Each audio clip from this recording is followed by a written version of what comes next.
conversations and great presentations. And of course, we're going to give you a little work to do. That's what we do here. So looking forward to that as well. Excuse me. So we're going to start with Lena and I are going to talk a little bit, well, maybe Lena.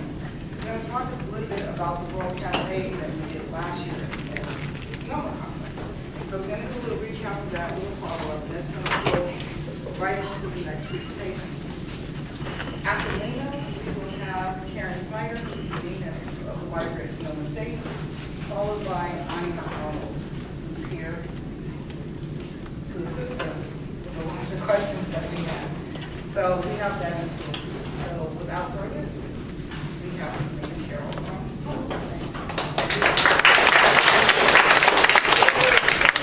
and TGIF. Can everyone hear me all the way through the back?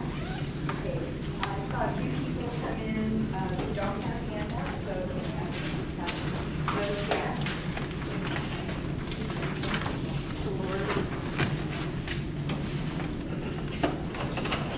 So I'm here to talk a little bit about what we did at Sonoma. Or anyone else need a handout? I know.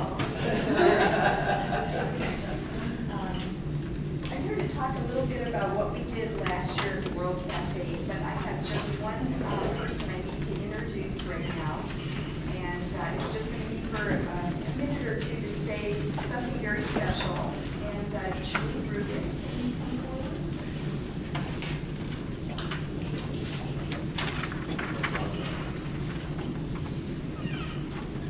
Good morning.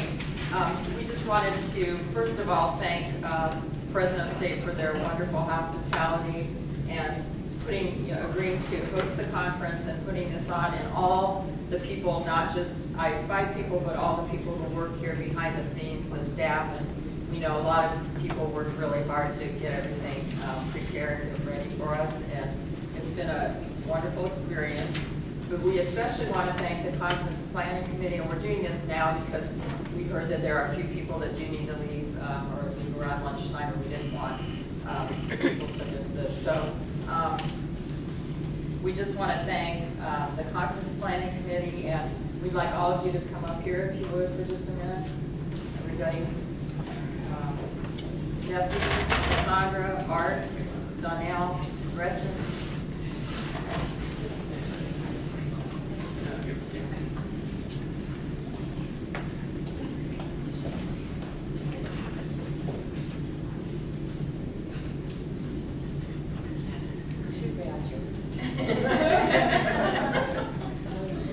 I just have to say, I pretty much sat there on the phone and said, yeah, that sounds great. Do that. No. Anyone else?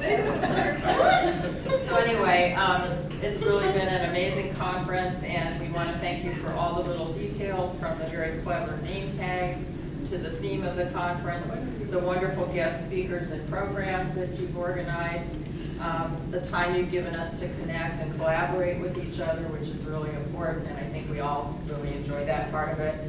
The wonderful food we've enjoyed, the great wine and cheese social last night, even with the piano music, entertainment.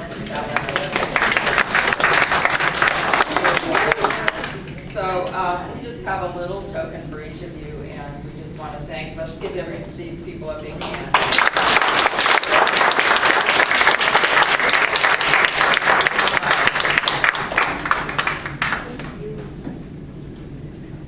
Thank you. Thank you to the local planning committee. You guys did most of the real work, so this really is. So thank you. You guys did a fabulous job.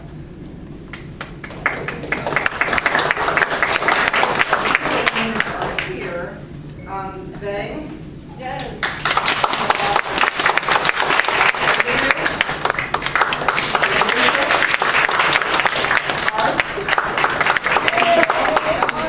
Nancy.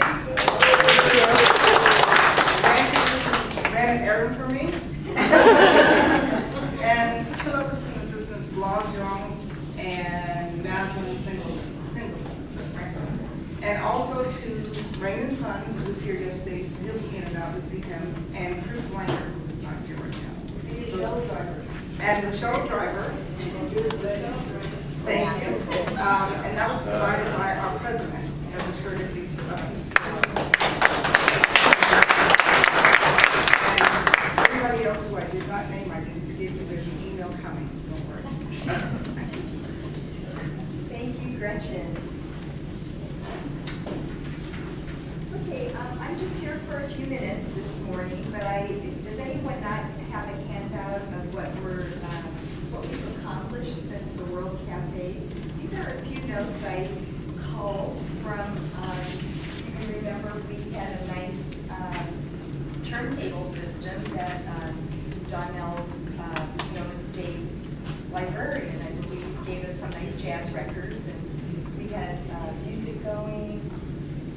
We had this space where we invited you to share your ideas, to create suggestions, to tell us what you'd like corrected, and some crayons and Post-its, and here's a few pictures of Cafe in action. Just here is the spirit of Conference Past, to let you know what we're doing here today came out of things that came from you. So in 2016, we created 2016 started here.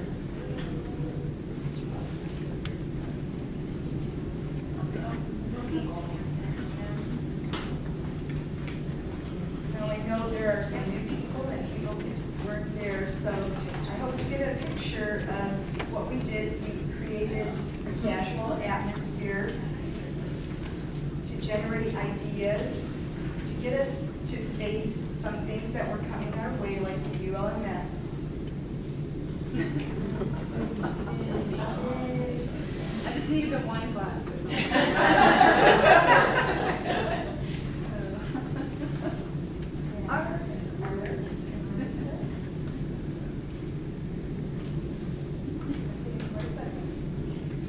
So, from these creative, amazing displays of brain power and artistry, together with Gretchen and Donnell, we tore your tablecloths apart and posted them as separate ideas on which you voted with these dots. So this is day 2, no tablecloths, and we're ready to do our SWOT analysis, if you remember. Our strengths, our weaknesses, our opportunities, and our threats. And I just want to say how honored I am to work with you. What a pleasure it is. It's just a great group with just great expertise and camaraderie. Here's what we called as far as our one of our whiteboards, ULMS at our campus, and we're going to be working, getting more ideas with Anya later on, but how workflows can happen and what types of collaborations can happen at our campus. This one was making ourselves stronger as a system.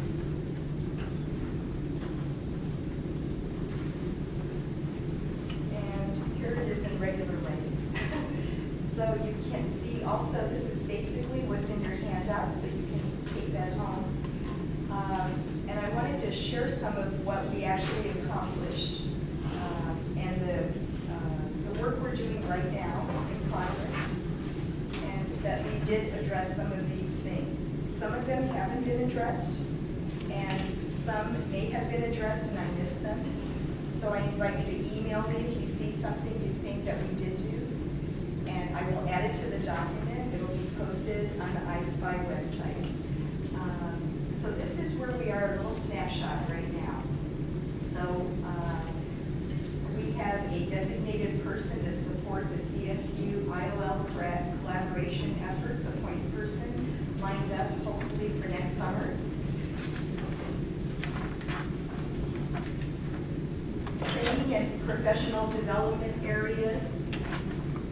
You can see there are many, but we did for the regional hub mentor program, Force.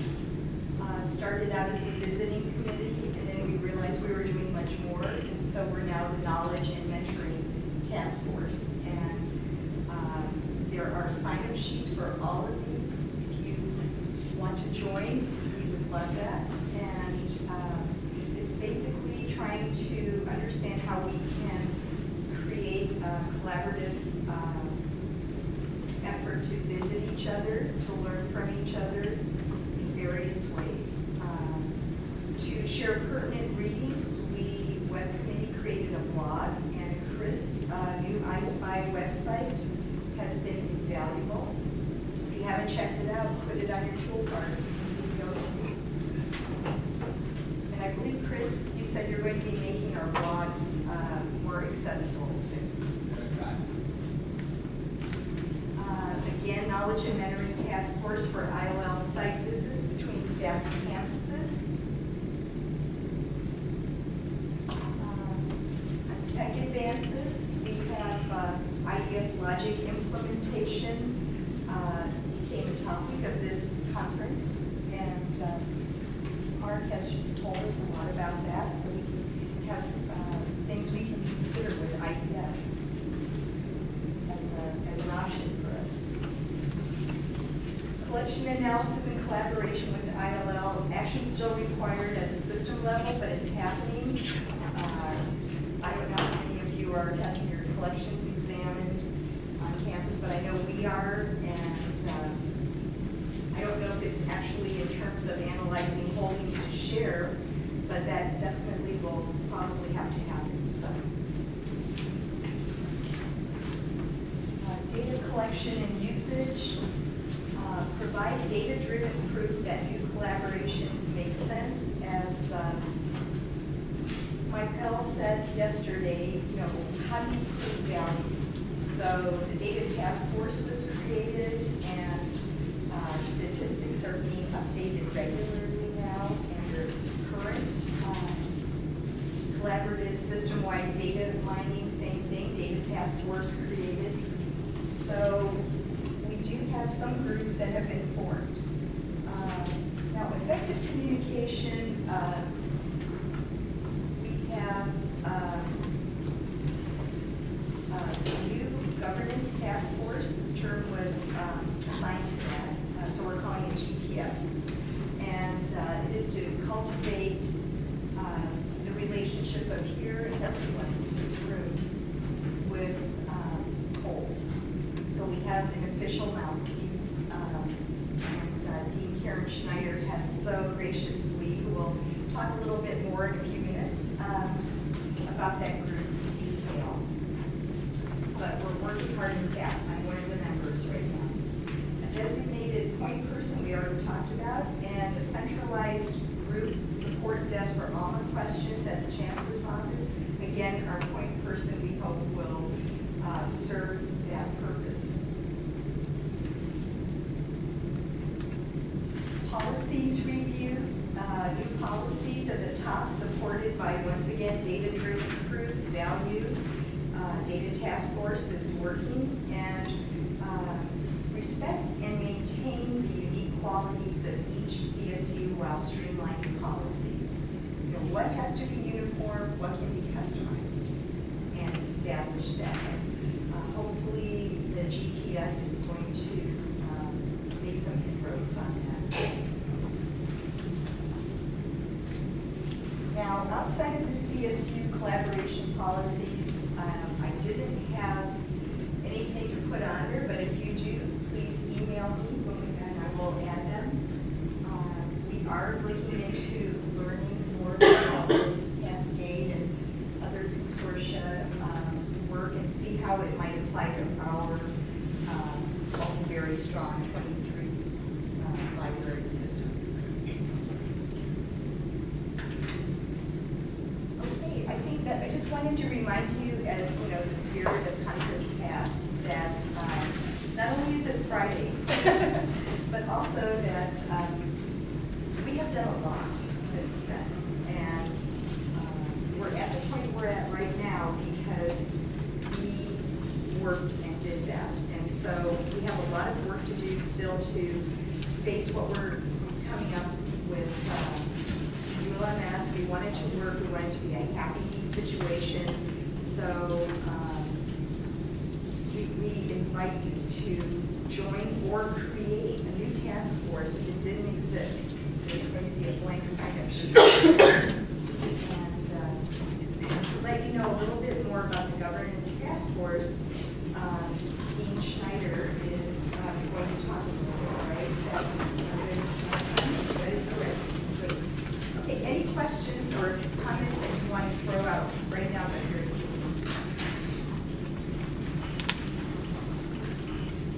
okay, I invite you to review that and think of these global terms while we're at a conference, because we all go back to our desks and then we become what we're doing there. But remember, we're all part of this, and I hope to see this around for your come until our next conference. I'll be up there for 2 seconds. Okay. Changing this to a flash Do you drive. want to add anything, Gretchen, on that, about signing up for task force? Yeah, as you may have noticed, the sign-up sheets for the existing task force are already on the table right here by Bank, where she's sitting. And I've also added some blank forms, so if you think of any task force that we need to create to help carry out our mission, they're there as well. So just put the name of what the task force should be, or the purpose of the task force, and put your name, of course, that you create. So those sign-in sheets are already there. So we do encourage you throughout the rest of the day, before you leave, to please consider signing up for a task force, or one of the things. Good morning, everybody. So nice to see you.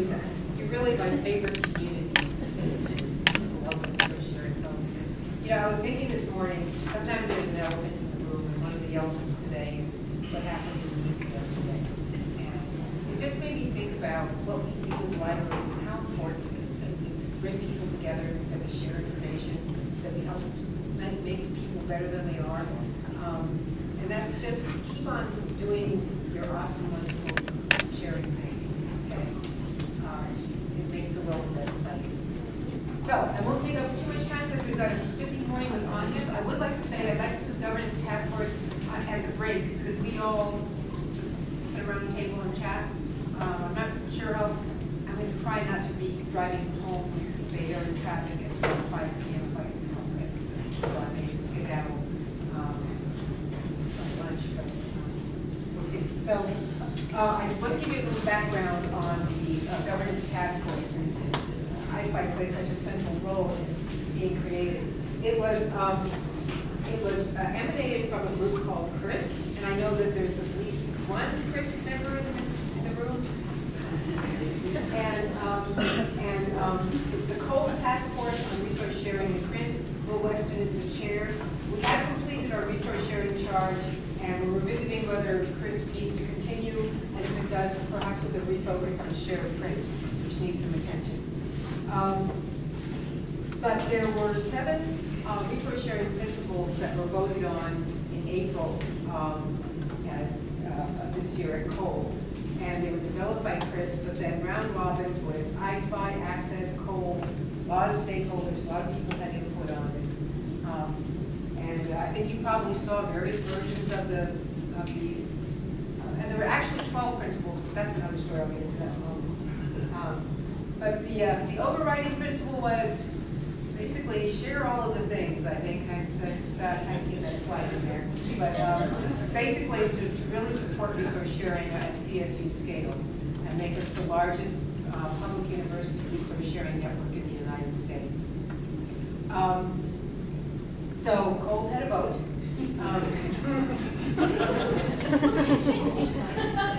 It's actually the Central Committee's first vote, Trotsky being elected.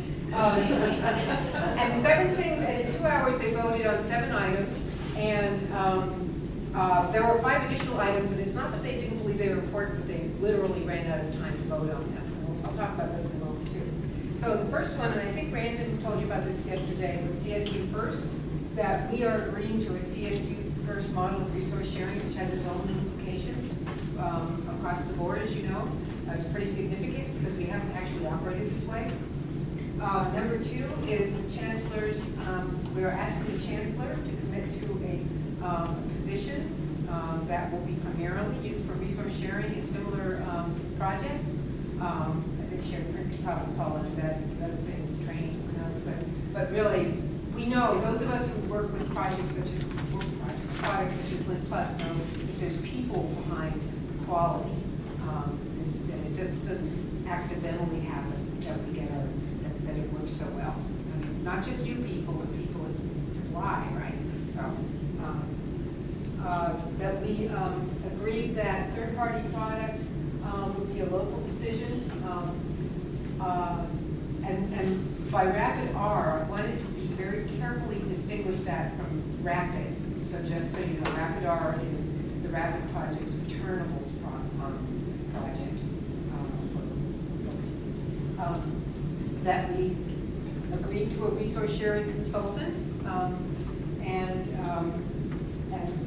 Dave Walker, I want to thank him for helping make that happen. That we agreed that we needed to very carefully manage our users' expectations and communications, and not just sort of roll this out and let some badly surprised faculty member take to the local newspaper and rail against their favorite thing being gone.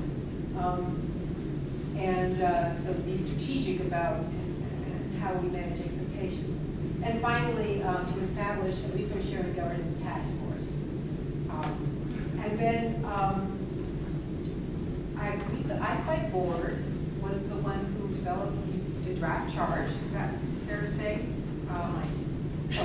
Well, don't know drafted it, but I think he showed it to other people. And then Cole agreed to it. And this is the composition that was recommended, and that's been approved as well, with the caveat that there's been a request that we try to make sure that somebody on the task force, have somebody who represents collections point of view, someone with a collections background. So if there isn't somebody, that would be, I believe that would be a really positive thing to do. Because I think we're going to see some significant blurring between CERP and ILL and collections and shared print and our collections. So Cole has an 8-point voting model. It's not the only way we vote. We started using this model. And I'm very pleased to say that the draft and the composition of the task force had 9 wholehearted endorsements and 7 agreements with minor points of contention. And then we had 6 missing in action. So whenever they had until yesterday to vote, so they didn't show up. And the minor points of contention were very useful. One of them was the collections input, and this sums up that perspective. I think that's a really good point. Although they really praised the committee, the proposed task force composition for being balanced across different regions and types of libraries and sizes of libraries, and did a really good job there. But Jen Fabby from San Marcos, whose background is instruction and assessment, pointed out that she underscores that the governance unit should set criteria by which the success of this approach is measured, and that not meeting these criteria bring it back to the seat of the whole table. And if there's one area that I'm worried about, it is just this, is that we don't want to roll out, we don't want to develop a service and then it's not working well, but we haven't developed a rubric, a mechanism for communicating or that it's working well. And we should actually be communicating how well it works no matter what. And we need to define what that means by working. So I encourage the task force as soon as possible to develop that criteria. Whether it's turnaround time, quality of service, stuck materials in transit, amount shared, user satisfaction. Really think about that. And also I would add to that how well, for example, technical calls with ex-leavers are going. It would be useful to hear any bumps in the road, what's working well, what can be improved on with those. And other housekeeping details is that the group needs a lead. You can work collaboratively, but there still needs to be a point of contact so that we know who's speaking for the group. And that you determine the terms and stagger to ensure continuity so we don't get 2 years out and then start a fresh batch of people. And so now, any questions about the resource sharing task force? I'm so pleased that there was such good input and feedback on the 7 principles. And remember, the two really important things that didn't get voted on by poll because they ran out of time was the rapid pod, actually 3. The rapid pod, a statement on encouraging uniform policy and procedure across the CSUs, and an ebook lending pilot. So consortial ebook lending and purchasing pilot. I'll have to go back. But the rapid pod, the deans, frankly, most of them didn't really understand what the rapid pod was or how it worked. And so somebody will need to spell that out to them very clearly. And on the uniform policies and procedures, it will be my recommendation that the task force recommend we bring this to Cold Exec to bring to Cold in September, because it will help the task force, if you are in fact of a voice on there should be uniform policy and procedure, we want to be able to get Cold behind that. One of the reasons why this task force was founded is you are a stateside group now. Council of Library Deans are frankly state executives, appointed by the state to represent the schools within each system, the libraries in other words. And by appointing this task force, you are actually an extension of the state. So welcome to the Central Committee.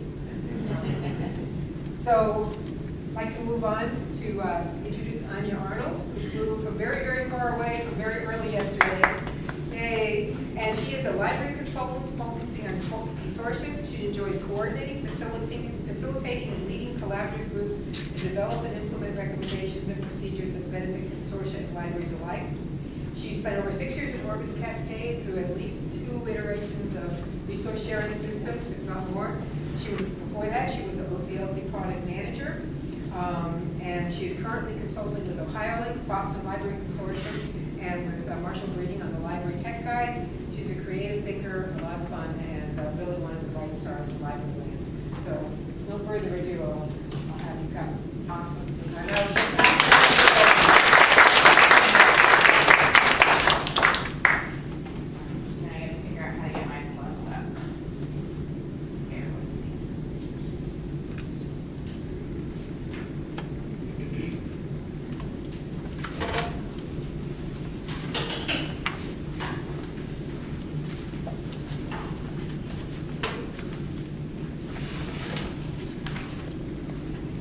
Good morning. As Karen said, I'm Anya Arnold. So just a little bit about my background. I am a librarian. My home really is resource sharing. And when I say resource sharing, I mean all different types of resources. So staff resource sharing from one library to another, sharing cataloging expertise to actually the items. So I've helped with development of those processes as well, and have seen great success with that. So I want to talk to you about exploring the depths of collaboration, not just the breadth of collaboration. So a little bit of housekeeping. I'm going to tell you what we're going to go through today, because I have a huge amount of time, right? You're like, oh my goodness, is this woman going to speak for 2.5 hours? It's crazy. No, I'm not. You guys are going to be doing some speaking. So I'm first going to go over what the governance model was for resource sharing at Orbis Cascade, what the policy creation was like, what workflows are like, what our trainings are about, how we have assessed what success is, and then a little bit of stats. So then you guys are going to talk to me.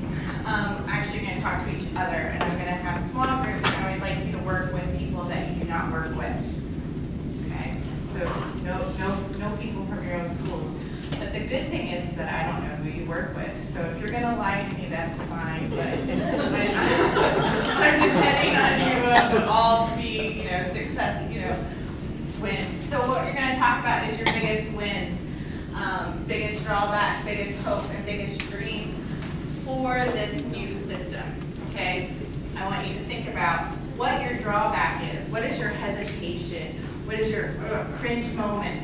But what would be also the biggest win, what you're hoping to accomplish? And if that win is just a small win, write it down. What's your biggest hope and what's your biggest dream? The dream should be far out, not now, far out.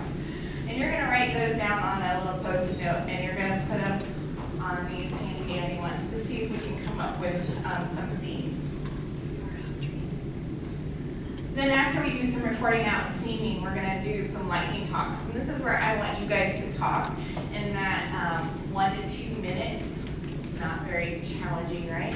About what this new way of managing resource sharing will or could, right? Pick one, inspire me or my library to accomplish, achieve, stop, start, right?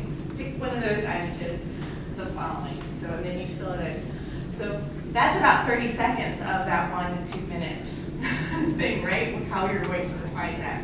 So Gretchen's going to be passing around a sign-up sheet for that portion, and so that we can kind of go. Now people can question you, but this is your time to really think about it, express things, and to kind of build some trust amongst each other. Not that you don't need to, but you know, we all have our moments. Okay. Without further ado, so does everybody know where Orvis Cascade is located? Right? We're above you. We're in Oregon, Washington, and Idaho. There is currently 39 institutions as part of Orvis Cascade. And they refer to themselves as the Alliance. So you'll hear me say the Alliance, you'll hear me say we, because I worked there for so long. So there's 39 members. They're private, public colleges and universities, community colleges in Oregon, Washington, Idaho. And let me tell you, the academic colleges before, they were very scared of the community colleges, right? Why do you think? Because those patrons are going to ruin our library, right? They're going to take everything we have. And what ended up happening is that the community colleges bolstered the other libraries' collections because they had the materials that those patrons wanted. So the Alliance also serves 280 different libraries, colleges, university, archives, museums, and throughout. So we have more states, Montana, Alaska, Hawaii, Utah, so we could have a retreat in Hawaii. But that is through our courier system, which I also ran, and our archives and Northwest Digital Archives and West, so different types of projects. So here's some bread and butter stats for you. About 25,000, 100,000 items a year, 300,000 packages a year, so we counted the courier, so anything in a bag counted as a package and counted both trips. We jointly own 17,000 items, ebooks, and then we have journal subscriptions, and then 135 databases. So then a caveat, we do consortial assessment activities, conferences and workshops, and distributed repository, which they're getting off the ground, as well as they share systems now. Like their whole discovery platform is shared. So they all have one system, and depending on what campus you're at, it pulls up that particular view. So it's customized to that viewpoint and to that school, but all the underlying data and policies are one, as well as for their ALMA system. So Orvis Cascade is a nonprofit, 9 staff, no central funding, and it's 23 years old. Okay. I used to say we were 21 when we were going through migration, that we could go a little crazy. So Orvis Cascade's strategic mission, its core, is to work smart. Like, who doesn't want to work smart, right? But what that means is to do things once, do things together, and do things the same. So do things once where it makes sense, one library doing things for the whole. Do things the same so that when patrons come into the library, same service at each point. And do things together so that all policies make sense to everybody. Because we have a lot of staff that, believe it or not, will start out in Washington, but will end up in Oregon, or will move to Idaho. But the beauty thing is that you don't have to be retrained. You can just go up or down wherever you want to go in the library. Designed for engagement. which is pretty self-explanatory. They want to engage the librarians, the staff in the field, in the professional development of the field. They want to make Orbis Cascade the place to go. And innovate to transform. So they're doing a lot of collaborative staff and collaborative workforce models there in that arena. I'm going to talk a little bit about the governance of the overall structure of the Alliance. So we have a council, which is the deans and directors of all 39 libraries. Okay? And they get together 4 times a year. Then there's the board. Notice the council's in the middle, right? The council has budgetary approval. The board does not. So the board can recommend to the council that they approve the budget. And that's very unlike most consortia. And then we have a policy and coordination team that informs the board. And the policy and coordination team is a policy team that talks about, that has every chair and co-chair of all of these programs. And a chair is a library, yes? Who makes up the board? The board, the council votes on other deans and deans and libraries of who makes up the board. So it's themselves, essentially, that vote on a rotating schedule. And then you're like the chair, you're the chair, chair-elect, chair, past chair. So Is that a there's- subcommittee of the council? Correct, yeah. Great question. Oh, and feel free to question me throughout the whole thing, and I believe that comfort is at your own discretion.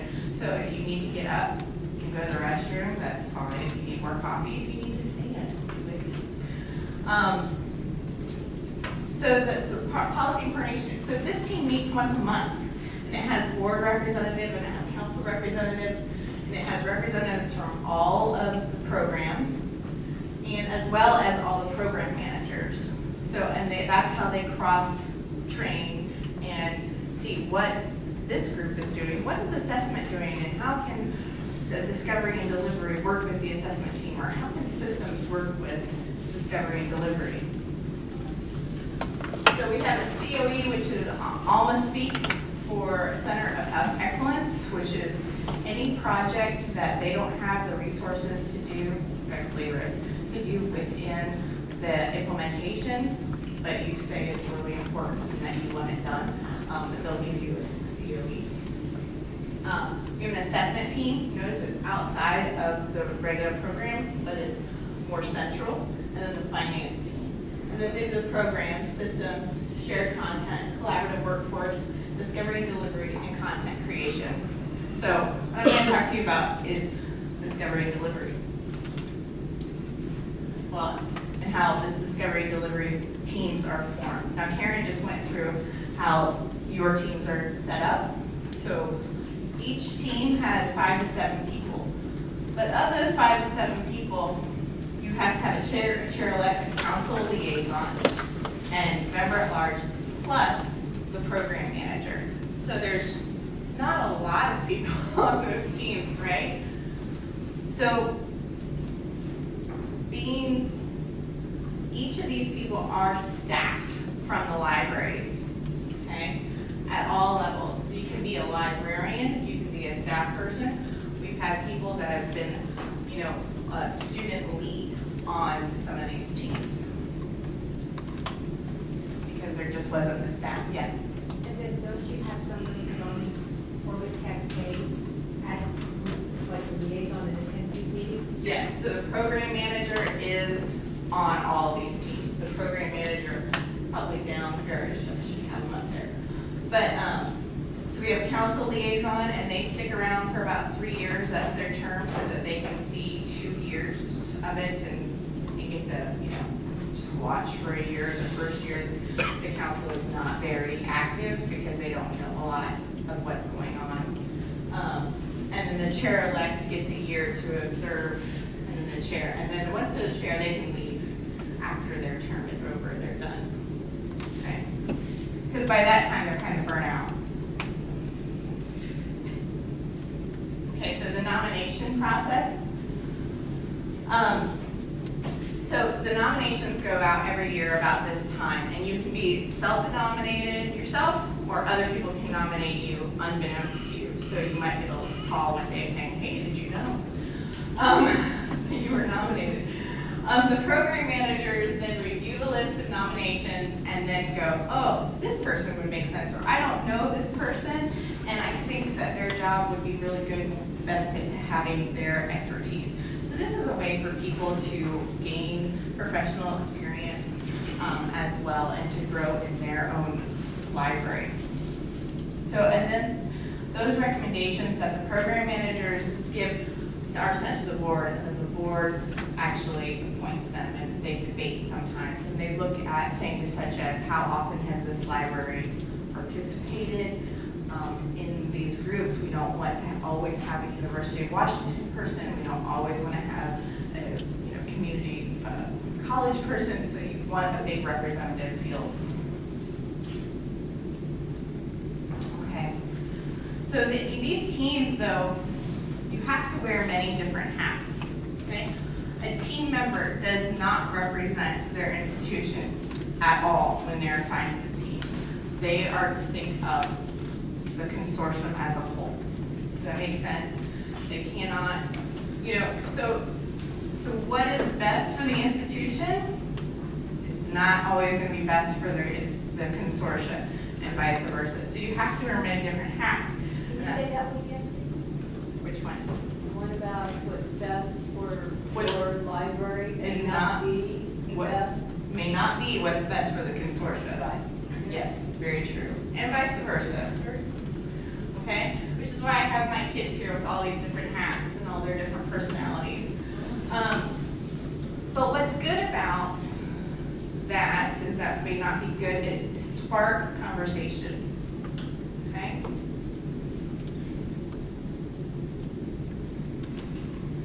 So workload of team members, everybody wants to know how much work am I actually going to do? A lot. Let's go with that. So your chair is probably going to put in about 25% of their FTE time.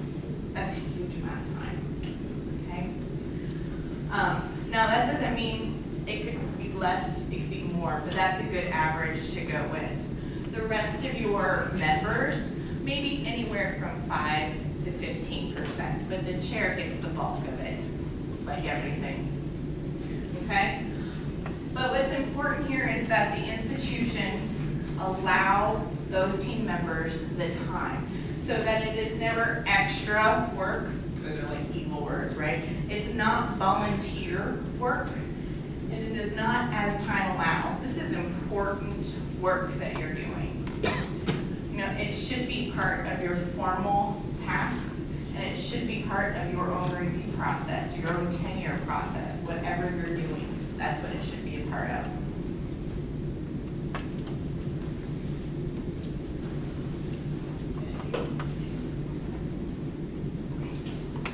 So teams are empowered to make other groups. So, and those team members have to be the chair of those ad hoc working groups.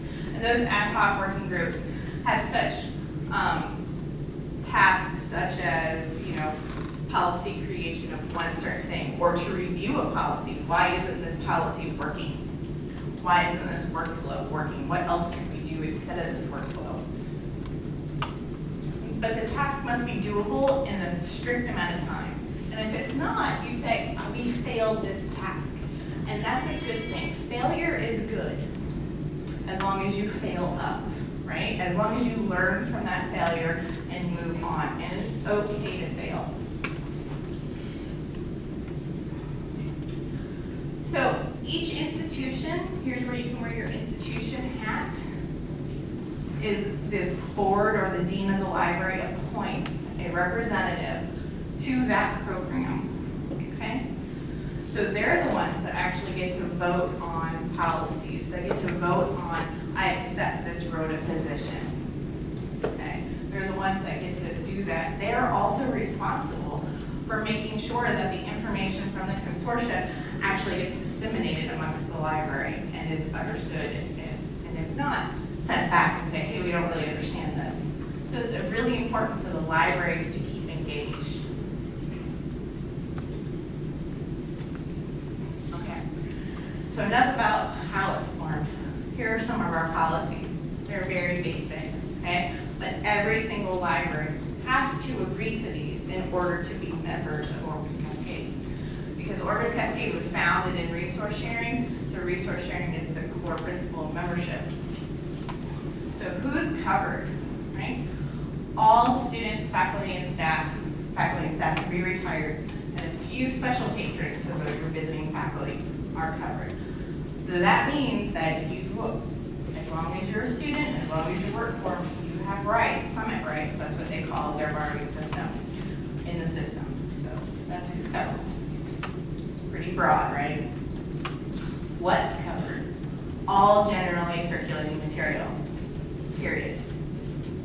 Okay? This was not come up with easily. This wasn't our first go around. It used to just be books. You know, it used to just be books. And then it just used to be popular books before that. So this has had many iterative sessions. Okay? Maximum borrowing limit. A patron can have 200 items out. That's it. Just seems huge, right? But we all have those faculty members. Right? Okay, so loan period, yes. Is that including things from their own institution? No, that's just some For the stuff. resource. That's just for resource sharing. Okay, good question. So you guys were talking a lot about loan periods yesterday. And let me tell you, Ex Libris for peer-to-peer only has 2 loan periods. Okay? So you can work with them to get more, but just know it took us about a year to get 2. They only had 1. Okay? So even before that, we've always had 2. And we had, when I first started at the Alliance, they had 3 weeks, 1 renewal. Okay? And then they had a 3-day, 1 renewal. Those were their long and short loans.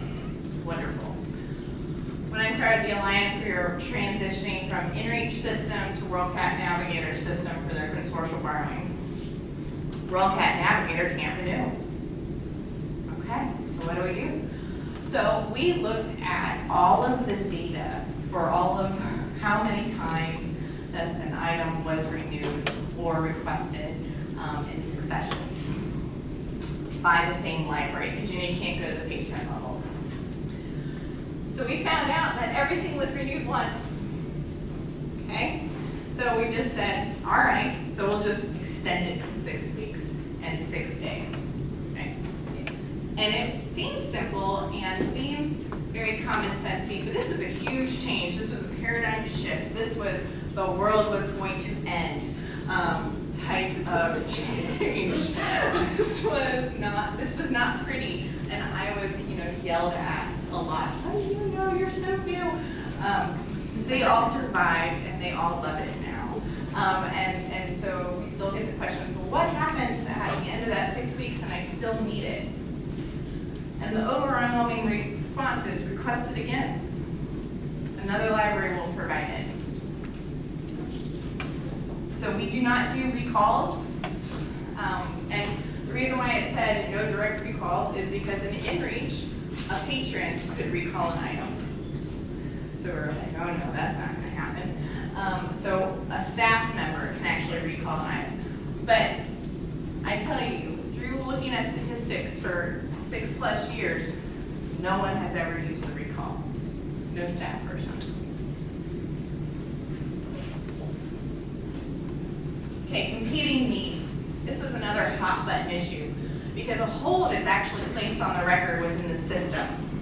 Okay, through any system we've ever had. InReach, BDX, which was NRE, and now Alma peer-to-peer. A hold is placed within your system for that item, but it's not pulled. It's still on your shelf. Okay, so if a patron walks up and takes that item off the shelf and goes up to the desk and says, "Here, check this out for me," what are you gonna do? Are you gonna say, I'm sorry, someone else got hold on this? No, you're going to override that hold and change it. So we just needed it written down, because people were saying, oh no, there's a hold on it. Well, that's not great customer service. So we said an item may be checked out, it's item in hand, okay? So lending fees, we don't charge other members for resource sharing, nor do we charge them for ILL, for returnables. They were working towards not charging for articles, but that's a whole other copyright issue, right? So they're working towards more of that. But we had this as one of our fees, and we also had lending or ILL policies, so 2 sets of policies. So loan sequence, this is kind of what I was talking about yesterday, in that it's always your local patrons first, right? They get their items, competing needs, they have it in hand, they get it. Then it's the group, okay? Because you're going out in concentric circles. And then it's the world, then it's ILL, then it's anything outside of your group. Visiting patron is a hot button issue. This is when a patron walks into your library and says, hey, I'm from X and I have this patron rights here. Well, they might not know. So this just covers that, yes, we do allow this, and they should get summit policies, not their local policies. So, yes. Could you talk about how visiting patron actually works in Alma? I can't talk about it. So in Alma, you can walk into a library, and how Alma is set up technically, I'm going to say that, is that you all being part of California State Library Systems, you could look up your patron and say, oh, this is a good standing patron, and the patron record, a shell of it would download into your system. And so you would be able to track your item with that patron. And it would show up on their patron record as checked out with all of their stuff there as well. But you as a staff member would not see what they had checked out from other libraries, their home libraries, okay? It's kind of pretty, it's kind of cool, it's slick. The Alliance couldn't do any of that, okay? Because they're not part of the same system. They don't have a shared patron database. Even though they're all on the same system, they could look at patrons, but we have a lot of data agreements that we have to go through and look at first. But it actually is checked out on their, On their home patron record, yes. and the patron record is just kept in your system for, Till that item is checked back in. okay. And then So green flag materials, this is what happens when an item gets returned to library C. So I belong to library A, borrow it from library B.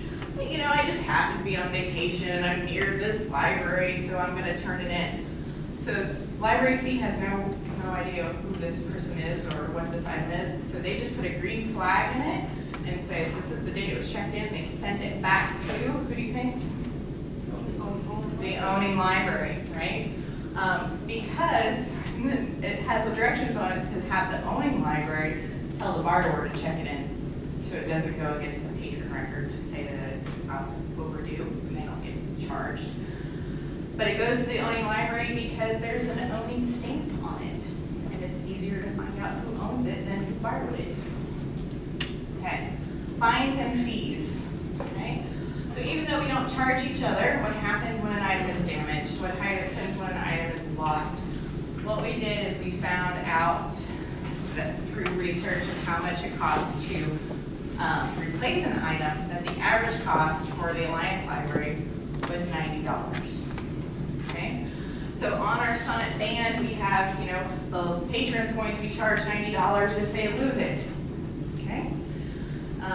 But also we have an annual account reconciliation process every year, which is not fun at any level.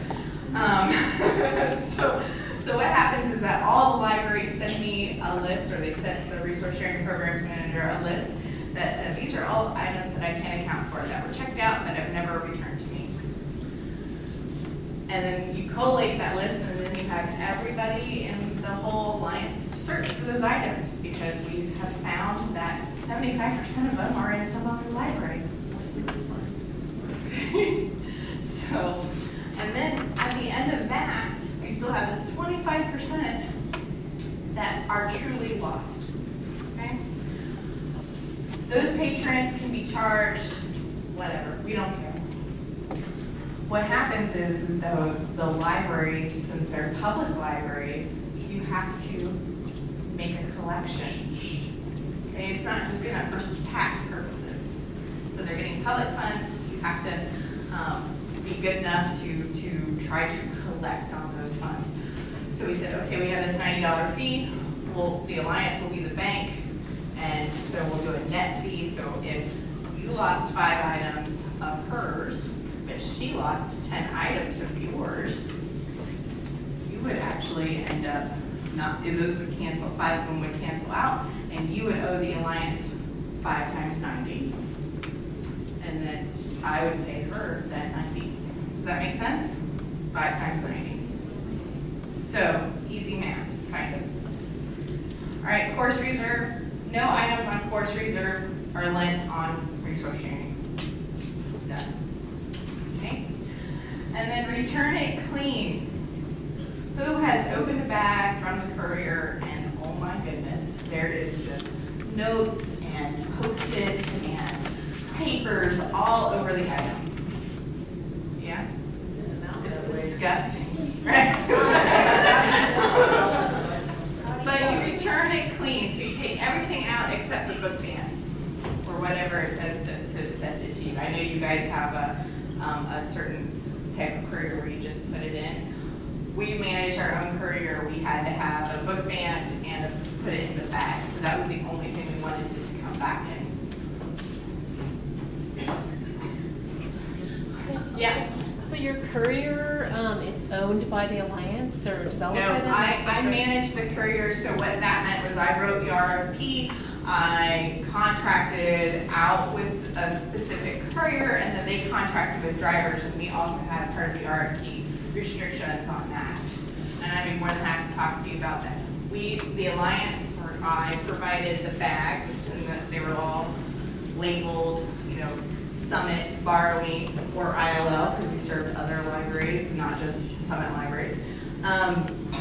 But we also provided all of the cardboard and containers for media. Okay, yes. I have a question. Yeah. I think that one of the things that I've read on your website that does make Corpus Cascade a little bit different than what we are, and maybe should be explained at this point, is that you're an incorporated entity separate from these libraries that you function for, kind of like IBS. So these people have to pay to get your services, correct? Well, we're a member-funded nonprofit. Right. Yes, Member funded, just like IBS. member-funded. So you're working for them, but you're not necessarily. We are them. Yeah, okay, you're representing them. Yes. Okay. We are them. Okay. Mark? Anya, Corpus Cascade is 501c3, right? Correct. Okay. IDS is not. We're actually a department at SUNY Geneseo. We're actually a department at SUNY Geneseo, so we're even stranger than normal. Yeah, we used to be like a Confederate body of University of Oregon. We were in this weird tax loop, which is horrible, so. So when we get our governance situation, we'll have to make some sort of determination of how to start out. You might not. Since you guys are all one system anyway, it just might be your policies. Okay. Anyone else? Yes, Art. So that feature where you can go to another member library Yeah. and utilize their resources, we have something like that with Link Plus and Visiting Patron. Yeah. But let's say you're a non-lending institution for media, Mm-hmm. and you go to another institution because you're not a non-lender, you can't. In your organization, They can use it in-house, but they can't check it out. okay, so there is that little Yeah. anomaly as well. Yeah. Okay, all right. Any other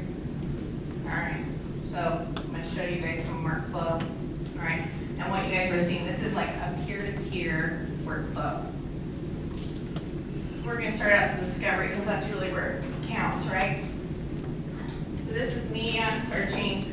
I think at the time I was really into the Borgias because I just watched it on Netflix, so I wanted to see. So it says check holdings, so that means it's checked out. That yellow mark, checked out. This is primo.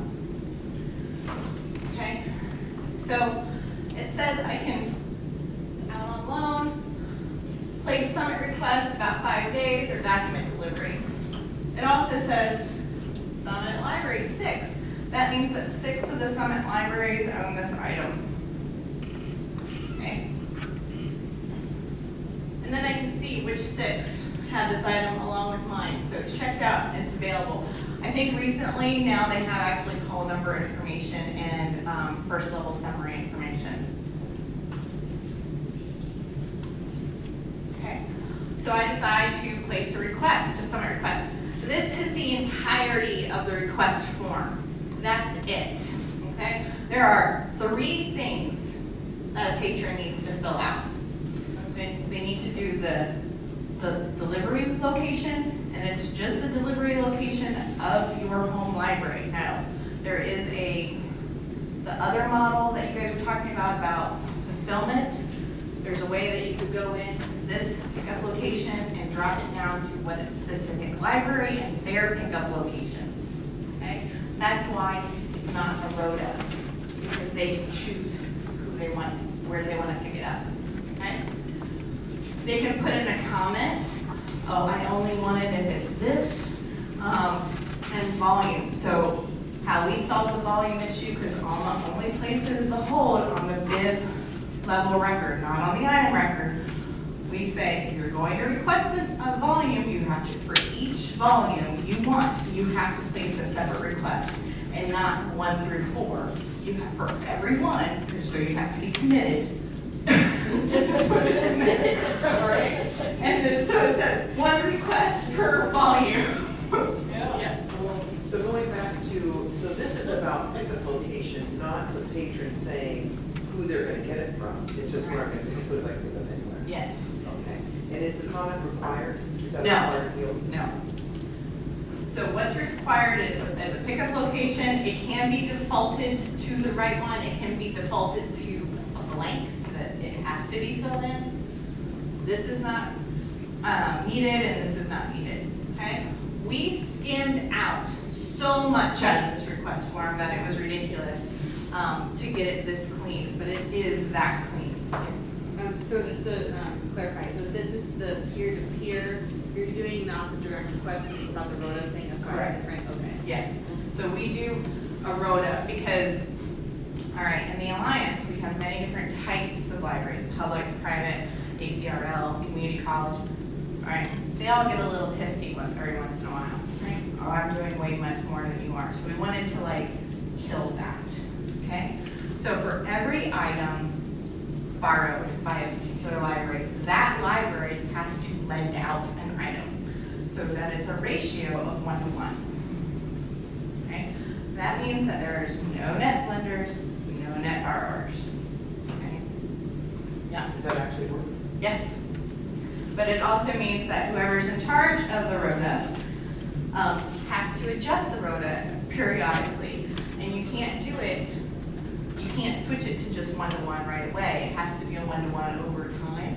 Because if you switched it to 1-to-1, you're messing with student worker time, you're messing with the courier's capability to have a car or a truck or a semi, depending on where you're going, to attend. So you do it at certain times, and then you have your representatives look at it and prove it and go through those processes. What I ended up settling on is that we only moved either up 6 or down 6 is what we did. We did not do a full, like, you must be 1-to-1. So it was an over-processed time. Yeah. And this isn't at the library level, this is at a system admin level. This is at a system admin level. So for us, where, what are you doing I thought I saw. Oh, So who sees the comment, the owning library when they're pulling the books and like? the lender library with you. And we've seen comments like, I requested this before and I really want this edition, or, you know, like, it's just whatever the patron wants to write in it. Judy? So is the 5-day delivery that the patron sees, is that pretty average, or is that? That's the high. So typically they could come. It less normally than that. comes in like 1 to 3 days, so just that. But we're traversing a pretty big area, not as big as you guys, but I think we have one school that gets flown into at certain times a year. All right, so pretty clean request form, okay? All right, so that's the second place. Your request has been placed, but you know how that logs. So you could be getting a letter, but this is my account. All right, so loans are actually your circulation, like at your local library. Your requests would be your research sharing request, Summit, or ILL. And so what we have is, like, we listed it as a type of Summit request, title, you know, status, and it's not really shipped physically, it just says that. And then the night library, okay? So that's what you see as a patron. All right. Oh, that's fine and dandy, but what are you guys going to be doing? Okay, so here's how the lender, it goes directly to the lender, the borrower doesn't see it, or they can see it if they wanted to go in and look at it, but they don't need to do anything. What the lender needs to do is, once they have the item in hand, so after they print the print slip, or they have, you know, gone and gotten the item off the shelf, whatever that process is for you guys, you make sure that the location, which is your policy for length that it's going to be checked out. You make sure it's long or short. I change it to short, but I don't think I have a picture of that. This is the request scanned ID, right? But this is the barcode of the item. We only circulate on the barcode of the item, because who wants to add another item? We just want to scan the thing, okay? So that's there. That is it that the lender has to do besides pack it up and ship it, yeah. So going back to the paging slips, Yeah. can you sort the paging slips by location and call number? And are they customizable? So in AMA, I don't know. I know that it sucked when we were implementing it. So I don't know how they've improved it lately, because we decided, you know, we have our own cool paging slip program, which I'm sure the Alliance would be more than willing to share, that we're going to do. And so Ex Libris worked with us in order to get it to them. So there is a process where you can go in and do your slips, and then you click yes on the slips for batch printing, and you can say, I want it sent XML to X, to this printer. And then that printer is really not a printer, it's really our system. And then you log into our system, and it knows where all your desks are, and so how you're going to print it. And then it does allow you to do a 1, 2, 3, or 4 per page print system sorted by call number. We also have a library that just wants the call number and the title in the long line. So we've customized that, yeah. Last I used print slips. Yeah. We don't do it very often, but the actual slip itself was a 1 item per page slip. Or there was a way to export an Excel file, Excel, yeah. which is what we did, and then you can sort however you need to sort in Excel. Yeah. So we have a slip that I could show you an example that had, you know, who the borrowing library was, what the patron date is, because that's also used as our pull slip at the borrowing library. So the lender prints it, it's used there. So it's like we're not printing just to print, right? Okay, so this is what the lender sees on that item if they were to go back in and it's shipped physically, okay? So the borrower, before it even gets there, they can check on an item and say, oh, it's shipped, I should be expecting that soon. Okay, so when you're testing, all right, and you're on the phone with your lender, you're saying, all right, I just hit shipped, what does yours say? It should say shipped physically. All right, so this is how you check it out. Once you get the item in hand, you've unpacked it, you're like, all right, I'm at my desk. Here is the external, so you've scanned the print slip and it'll pull up this request. You say, I want this to be my request ID and it has to match the line from the lender. You're gonna say, I want the loan policy to be Summit short, Summit long, 6 days, and they do days, times, and weeks in a month for their checkout links. Right? So you just need to pay attention to these two things as a lender, as a borrower, checking in the item into your system. So Yeah. are you having to pull up each patron individually to check in each of them, or can you just? You scan in the paging slip. Oh, okay. So you have your big stack of things that you just unpacked. You scan the paging slip, you're like, okay, and then you say, this is short, this is long, here's the item. So it's all scanned. Okay. So, yeah. So then as a patron, based off of just those scanning actions, and regardless of whether you have it at one campus or not, it automatically sends a notice of pickup. So you can make it generic and say, you know, it'll be here after 2 hours or 4 hours, or in 1 day it'll be here, you know, so wherever it needs to be, you can make that generic. But it is sent automatically. No way you can mess with that. Trust me, we've tried. And when you first get it, this is horrible. It says, Dear Madam or Sir Patron. And it does not take it from your patron record. So like you have to go in and do some coding. Their notices are a little fun. So be wary.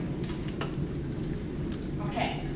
So, and you can, so here's my patron record. You can tell I'm not a very good patron. I don't have a lot of things. So I have one item on hold. So this is when I come up to you and say, hey, I got this slip that says my book's ready. I'm ready to check it out. And I'm like, oh, can I see your user ID? Sure, here it is. And so you get the book and you scan the request ID or however you get to their thing. You say, oh yeah, I have it on hold. I'll go get it. I'll scan it out to you. Scan it, it's checked out. Okay, so it's checked out. Okay, that's it. You can make sure that it says 6 days. We just put it at 6 days. Beautiful. Done. Questions? Future interaction? Yeah. I just have a question about the loan period that you've agreed on, the two different, the long and the short. Does each lending library have the option of determining which items get the short? The loan period? owning library determines. So it's not consistent with every library. So at some libraries, DVDs could be. At some libraries, your short is your option. Okay. So, yes. So it's not consistent with throughout the system. Yeah. What happens when a patron doesn't fill out the volume box and they request that there are multiple volumes? More often or not, a message is sent back saying, what volume do they want? You can send a message to the, you can message your borrower library, or you can message your patron. We had to turn that off though, because we have patron data sharing issues. But you guys could message your patron, hey, I have this, get ready to pull your item. Well, what volume would you like? Type of thing, yeah. So you guys could definitely do that, yeah. When the patron submits a request, will the patron know which library did the request go to? No, why should they care?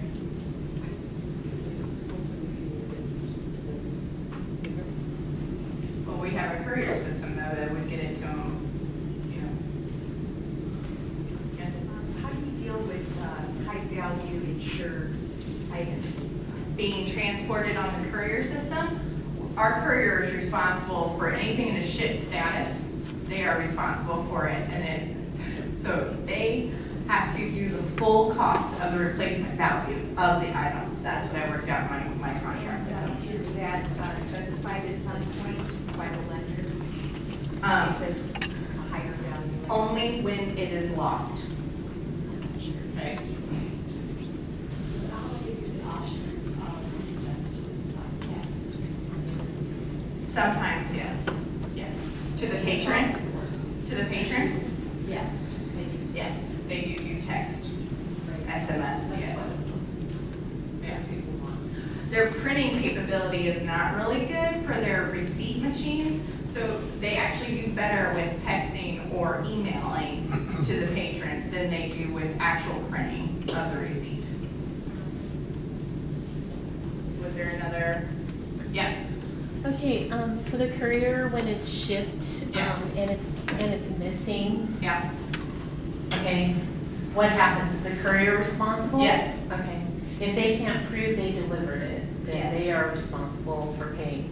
If it's in a ship status, they are responsible. Responsible, period, and then, okay. Yes. Okay. Yes. Is there some sort of packaging?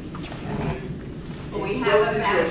shipping, it goes into shipping, you know? Yes, so we have a, you have to have a book band around it, you have to have your paging slip in it, it has to be in a summit bag, and the bag has to be in a bin that is also labeled Orbis Cascade and picked up out there. So, but once it goes into the ship status, regardless, Regardless, you just. regardless. they're But most of the time, okay, if it's on a cart and it's being taken down to the dock and the cart spills, there's something on the floor, and it goes into oil, that library is the only library that will take care of the item. They will, and then it's just the $90 fee, or some libraries allow replacements. So librarians are responsible for librarian, you know, like, they're not gonna like get them in trouble. You guys should, yeah. Yes, Hi, can you back out of the ship status? yes, you can. How long do you have? I believe it's until the next action. Okay, so if 2 hours or 3 hours from now, I decide that for some reason maybe the book was missing some pages, I can back out of section? Okay. Yes. So I see here, you had, so for this particular example, you have 6-day loan, and it's 6 days from the loan date. Yeah. So that 6 days doesn't account for the 5 it took to ship it? No. Okay. So what we did though is we buffed the days of 5 days prior and 5 days after for shipping. But that, as soon as it's checked out, it's 6 days. So we don't count the travel time. So what if your patron requests this book, it's a 6 days or 6-week loan, and they never come to pick it up? At what point, how do you know to pull it, send it back Well, to the so you library? have the print slip that the lender has sent and done it, and they have a date of when it was placed on the hold shelf, okay? And our policy is that it can be on the hold shelf up to 72 hours, and then it's gone. Okay. Now, you guys can choose however long you wanted that hold shelf to be. Okay, so as a patron, I'm done with this item, I've come back, I said, here you go. The CERT staff scans it, and they see this pop-up button. Now, this is kind of where I always think that Alma's like silly, because who's actually gonna read that without clicking enter, right? But what it says is that this is not your item, this is not, this belongs to Lewis and Clark request, okay? So it says, send it there. You hit okay. But, you know, we all hit okay. That's why we find 75% of our items in other libraries, so. In every system we've ever worked in. Is that the same prompt that you might get? Does that look different than other prompts? You're just doing. They're always that gray box that come up. Yeah. So, I thought I saw them. Okay.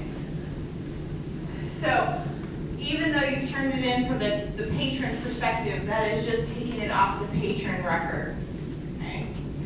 So, and then you pack it, take it off the patron record, then you pack it and send it to the lender. The lender gets it, okay? And they say, I'm gonna scan this thing in. Scan it. They don't care where it comes from, it can be their normal routine, it's their item. And then it says, all right, let's reshelve this item, then let's go. And that is the full workflow.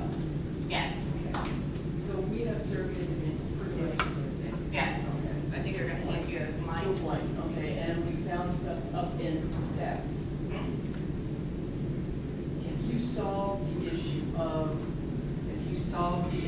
of somebody coming down with that book, wanting to check it out, because it does check out. What do you mean? I'm not following you. Okay. The book gets up into the stacks. Yes. One of our patrons comes in, Yeah. it's in return status. Mhm. It will check out to that patron, unfortunately. Is it not your book, is that what you're saying? Because the record's there still. The record's not there. If it's someone else's item and it ends up being shelved, Yeah. okay, so if it's someone else's item and it ends up being shelved, And one of your okay, patrons- and one of my patrons comes and gets it, what ends up happening is at the cert desk, you scan it and you go, oh, this isn't my item. So, and then what you do is that you contact that library and say, hey, check this out to this patron under Summit rules. Okay. Okay, and then they go away with the item.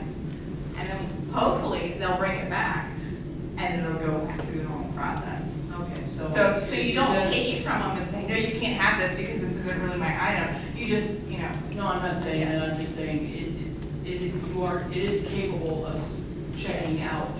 We found that out. All of it. Yeah. Yeah. Yeah. Well, we don't have it set up that way. Like they actually have, because of the patron record sharing, like it won't check out to that patron. It won't check out. Yeah. Yeah. Okay. You're almost right. Yeah, they're almost right. Yeah. Under the same circumstance, can you do a staff place request for that item? Yes. Okay. Yes.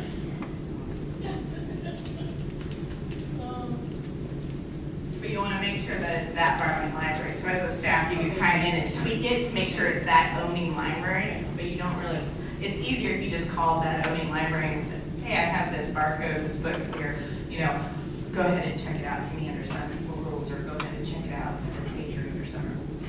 Yeah. Okay. So I have this other section, so that's pretty much, you know, what really happened behind it. That's my middle child. She's ornery. All right, so I don't know where she gets it. So at the Alliance, we have a train the trainer type of system where we train one person from every library to be the trainer for that library for this system, okay?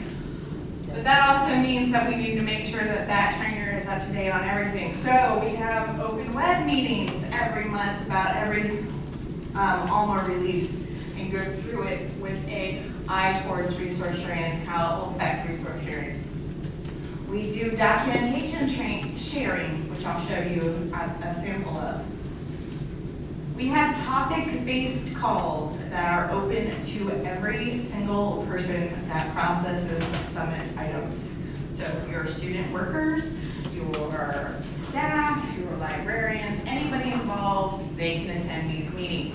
And it's about anything from, you know, how do I pack a bag, to what does this TOU mean and how do I fix it? Or why is Alma display logic in double negatives? Okay, because it is, you have to say, if not this, then not that, then not this. It's all in negatives, okay? So it's all topic, and we record them, and they're posted on our website, and then you can watch them at your leisure, and then they will change the next month because the system has changed. Okay?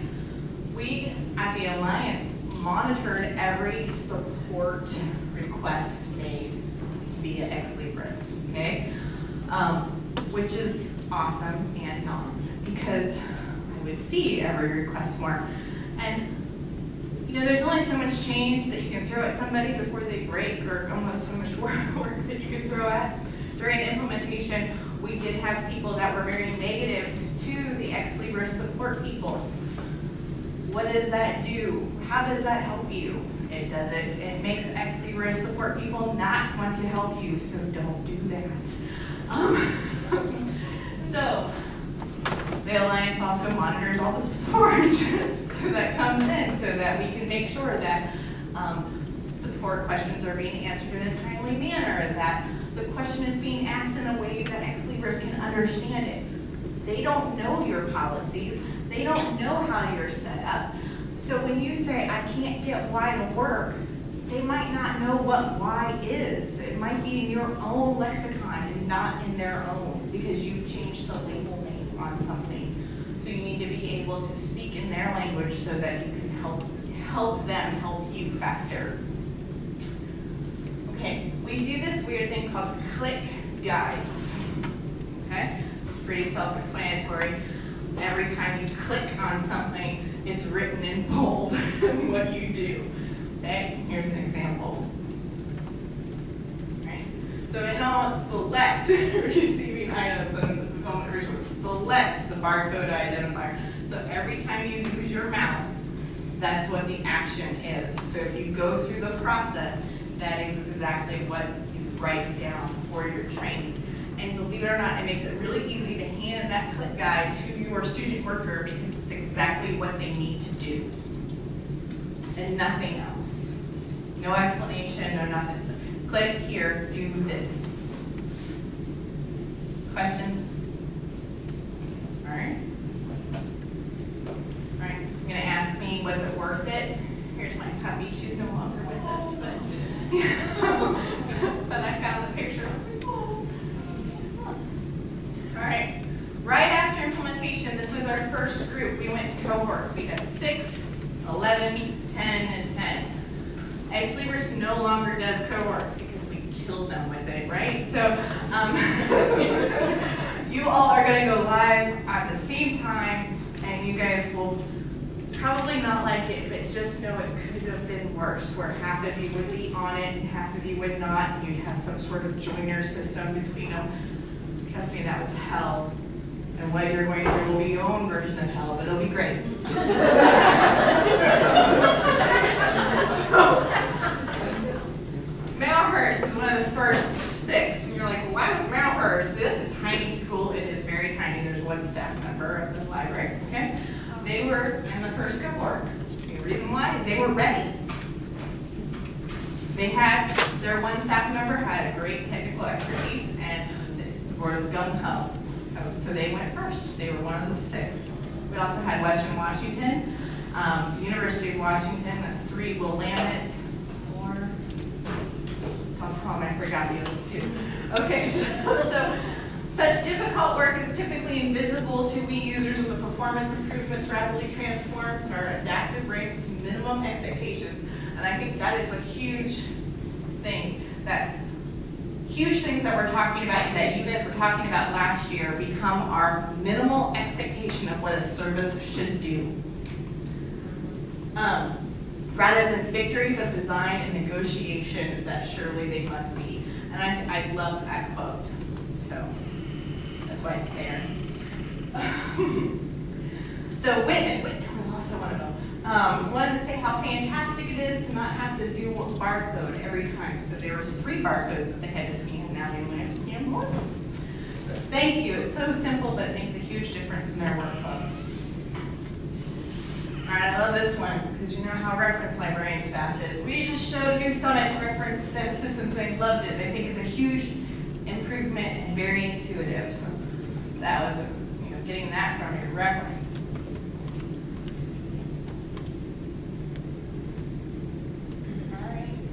So,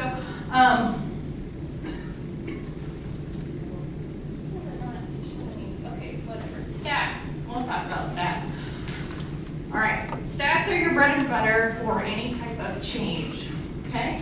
If you want to make a change, discover the stat of why. Why do you want to make a change? Okay? If you want to change how much the max cost is for replacing something, figure out what the cost is to replace something, what the average rate of loss is. Then you can make an argument. This is also part of assessment and ROI. You want to be able to create that story of why the change is important.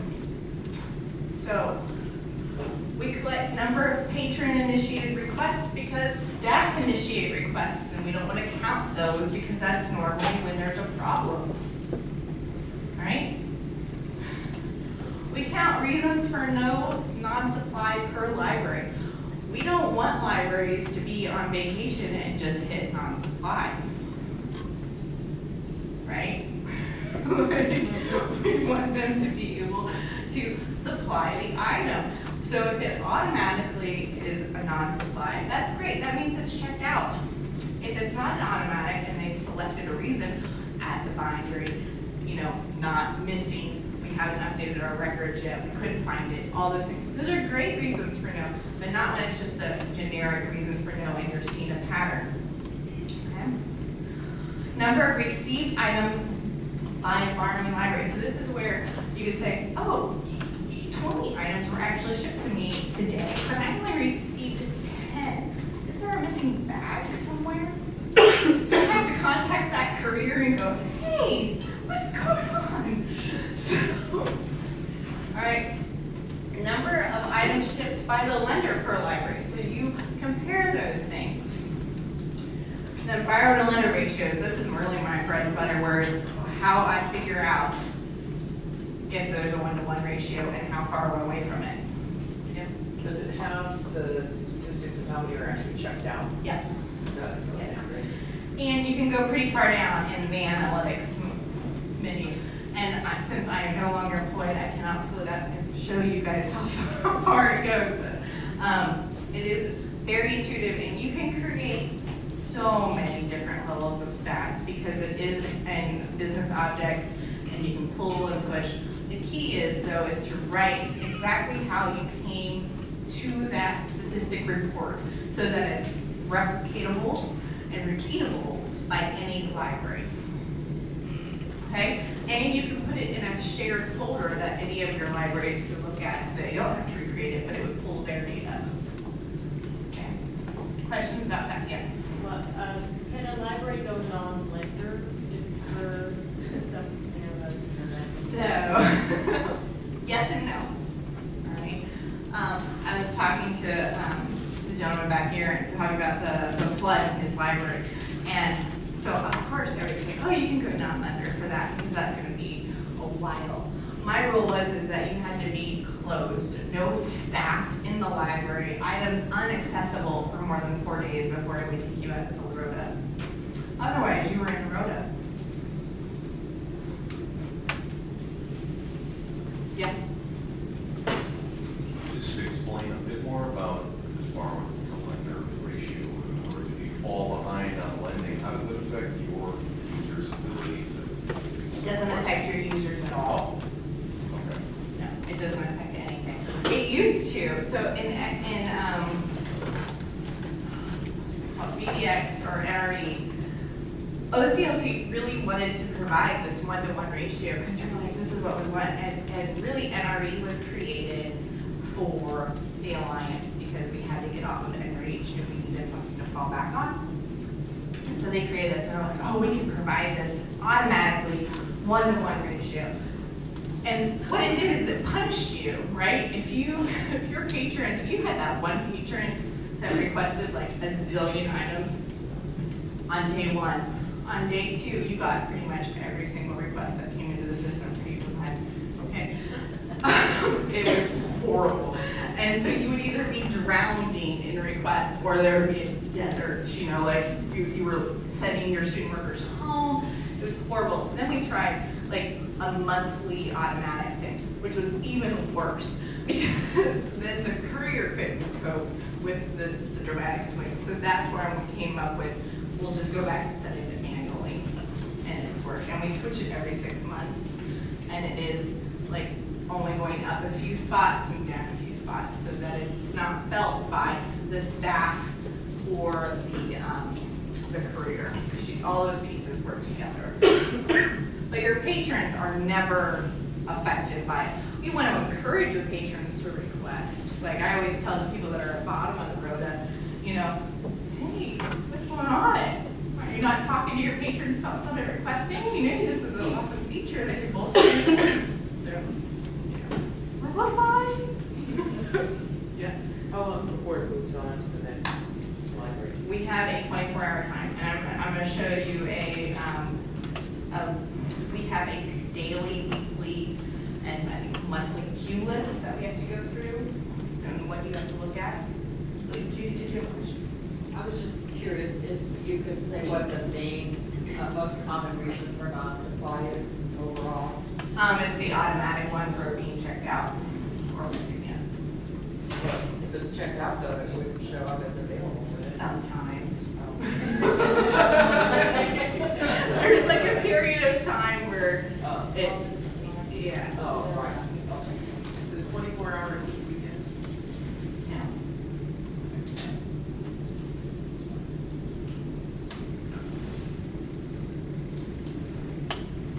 All right, lessons. My eldest in volleyball. All right. So this is my message to you. If you dream it, you can do it. I'm serious. You really can get this accomplished and do it. It takes little baby steps that you're going to get frustrated with. Some of you are going to get frustrated. You're going to go, oh my goodness, why can't we just make this decision? This is so simple. But we need little steps to make sure that the process is thought out and worked through and understood by everyone. And you can never over communicate, right? You're going to be communicating until you are black in the face or out of breath. I mean, you just need to keep communicating the same thing over and over. Okay. During your implementation, during your processing, however, schedule breaks. I don't want to hear about this topic for this day times. Because if you don't, you're going to get burnout and you're going to get cranky. And that crankiness is going to be felt on your email and in your phone calls. So schedule breaks. Okay? And this is the worst one. Your anticipation of how good or bad the system is always going to be worse than reality. Okay? Another one. Everyone is stressed out, right? Everyone wants it to succeed, but everyone's also stressed. So tread very kindly, be nice to people, because that will take you far. And I have stories for those. So TOUs, your terms of use, matter. If you get these wrong, everything's wrong. Okay? Display logic is tricky because this is where you have to go, if not this, then that, if not that, then this. And it is all in negative tones. It's because they're Israeli and that's the way they write their code. It's very negative base driven. The US write in positive based, so it's just a cultural change. User roles are very important. So user roles are for your patrons, but they're also for your staff, okay? You have to assign which role that you're gonna have and what level of detail you have. This also determines if you're at the network or system level, how you can control the rota. So you wanna make sure that only 1 or 2 people have access to that because you don't want people going in there and messing with the rota. Or you do, and then you're gonna have really crazy chaos. All right, everything in Alma is tricky in configuration. Every single thing. Just when you figure out, oh, I got this.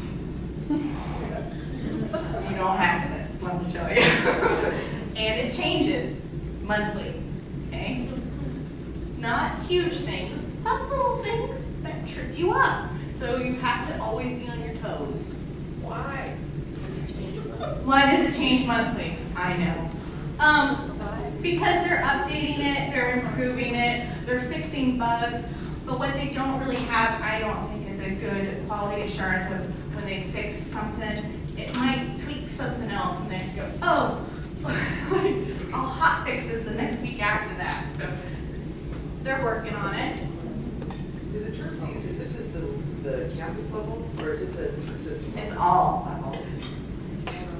So all of the libraries are gonna have Every single library has to have a term of use for every single item. Okay. And then those terms of uses have terms of uses. So when you would have the update, would then you send it out to everyone update your term of use? Oh no. So the update happens automatically to all your systems. Right. Oh, okay. Well, in terms of the update, in terms of functionality, but if there's changes that you need to make within. Well, what we would try to do is you get the Alma release notes 1 week prior to the release, okay? You also get a sandbox. Generic. You can have it configured to your own unique setup. It can be a mirror system. We fought for that mirror system, so you fight for that mirror Is system. that premium for all libraries? Or five different ways of setting it up, but each library can access it, okay? So there's 5 different ways you can have your resource sharing library attached to different things and 5 different models that you can do.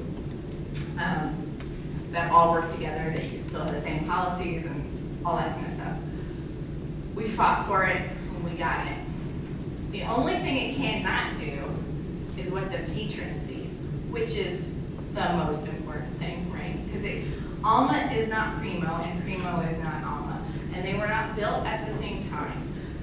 The little get it window for in Primo is a wireframe into Alma. So if you think about Alma in those type terms, like you'll realize that, oh, that's why Alma has to publish to Primo and all the requests. That's why there's a time lag, because they weren't built to be simultaneously. They're standalone products. Okay. So what we would do is when we get those release notes, I would review them with an eye towards resource sharing, because that was my thing. And then I would also, when my role expanded, review them towards CERC. So, and then the Primo ones come out in a different manner. So you just look at the Alma. So then I would write up all the things that could be affected, as well as they also send all your problem reports or SRs that were fixed in this release. So I would highlight the ones that were filled by my Alliance libraries. Make sure that this is working now, because this is, you requested this change. Make sure it's working the way you want it to work. So there would be a separate document that would go along with the release notes. You'd have a week to look over it. But inevitably, on Sunday, because they do their implementations on Sunday, you're testing on Sunday afternoon, and there's something that happens. So you want to have the point person and know who to go to and who to complain to, you know, the chain up. So, but there's always something. And you just have to know that there's always going to be something and be okay with that. Because 9 times out of 10, your patrons are still able to request the item. Your work might suck come Monday through Wednesday of the next week, but your patrons are unaffected.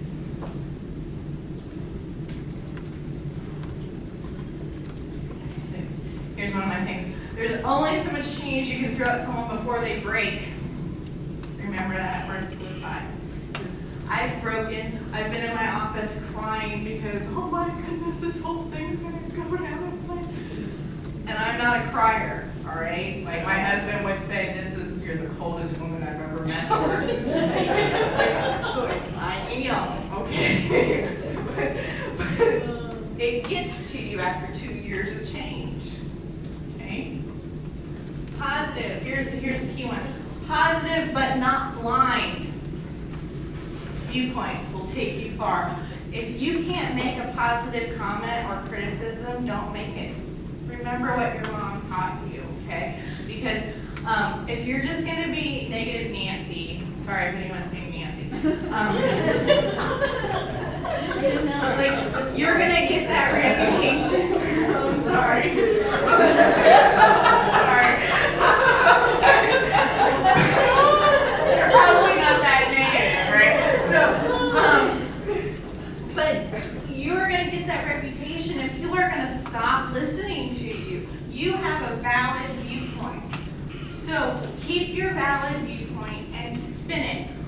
I don't, you can say, that's a good idea, but we need to think about these things as well. And I think your next point of that, but offer a solution. I think we could do it in this manner. If we do these things, we would solve that problem. Or you could say, I don't know what's going on here, but I feel like we're missing these things. What can we do in order not to miss them?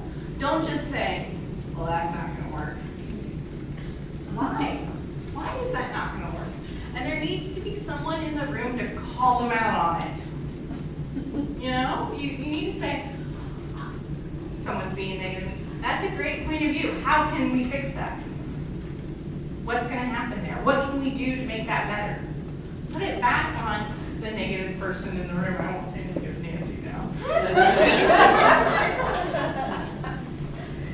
All right. No one's out to get anyone. The vendor is not out to get you. Cole's not out to get you. All right? Your fellow resource sharing librarians aren't out to get you. They're not mad at you. Okay? No one's out to get you. They want it to work the best that it can work. Okay? Even your vendors, they want it to work. If it doesn't work the way that they say it's going to work, or you're upset, you know how much negative publicity you give them? They don't want that. They want you to be super excited and positive about it. They want you to go, man, this system that we got is awesome. You should have it. They don't want you to be upset. So think about that when you're like, I don't want to, work with them. All right, and the next one. Don't be afraid to ask questions or question the previous assumptions that you've already made and decisions that you've already made. They may not be the right ones with more information. So you guys are going to go through this process of figuring out what you want to do. Well, you're doing that all on paper, right? You don't know what it actually is going to do once you have it live, once you have it in your test system. Don't be afraid to change it at that point.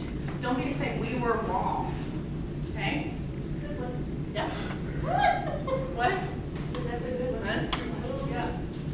Take time off and not look at your email and hope that there's not a flood. Next week. Do this, okay? This is really important. This is how you don't become stressed out. That's how you don't come to break. That's how, when you are not negative, that's when you don't think that people are out to get you, okay? Communicate until you're blue and then you're purple and then more. All right, you guys ask me things now about what I just said, and then we're going to go into you working together. Yeah. So how much does, so you were talking about mostly Summit and returnables. So your article lending between libraries, is that part of governance? No. Okay, that's totally. That's all ILL. Okay. So we don't do, unlike you guys. So Oracle's Cascade, this is just one model. They only do returnables with each other. All non-returnables are handled through ILL. And that's totally locally Decided, yes. So Alma doesn't do articles very well peer to peer, so you might not want to think about that. You might want to say, how are we going to handle these books? How are we going to handle these physical materials transporting? Start there and work on them to do the other things later.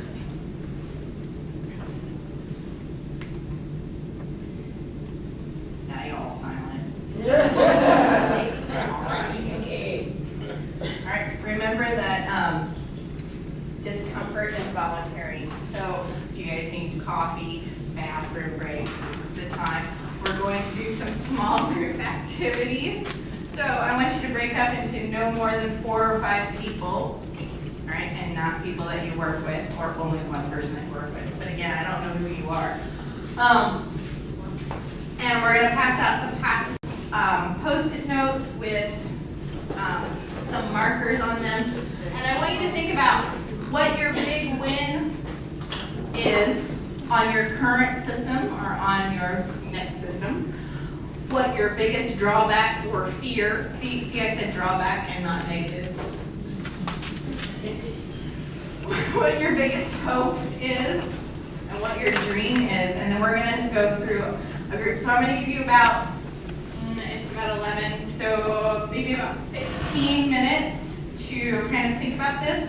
And then we'll come back together and we'll talk about it and we'll put them on these things and we'll, maybe I'll have you guys MC it. But in the meantime, there should be a sign-up sheet going around about creating a new way of resource sharing will or could inspire me or my library to accomplish, achieve, stop, or start the following. I really want to hear some things about stopping. What could you stop doing if we had a new resource sharing system? So, see, Russian tennis, the list is blank, people. So we're going to kind of pick on some people because I'm done talking. Okay, so who wants to read the dreams? Who wants to read off the dreams? I will pull raffle tickets. All right. Who's gonna read the dreams? Can I hear? You're gonna read the dreams? We need a dreamer. Who wants to read hope? Hope, faith, and charity. Who's gonna do it? All right. Yay. Who's gonna do the winds? All right, come on up. I'll do the drawbacks.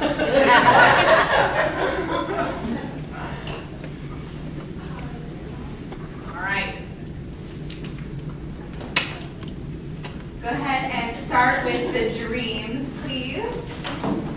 Okay, hopefully, rewarding career, single integrated system, loans and articles, streamlined process, can't imagine life without it. All systems, Iliad, Link Plus, whatever that other thing is. Getting along, communicating, and married happily. That's a good dream. Opportunities for national mentorship. More time for professional development. Happy staff. Better California consortia beyond CSU. Perfect courier service. Patrons feel they are more connected to all the CSU. Alma Mary's in Toda. The ProQuest Ex Libris combination will result in an improvement in Alma font to navigation. And navigation. Perfect ILL, float in collections, retire with riches. I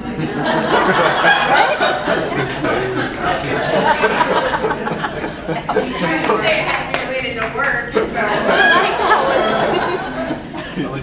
One happy family, culture of increased communication, stronger leverage with the UC system, ILL by telepathy, no mistakes, more time to work on other projects.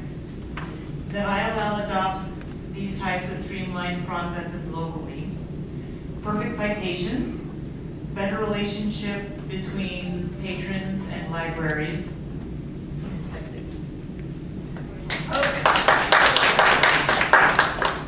All right, so shared policies, improve consistent patron experience across campuses, work smarter, more robust analytics,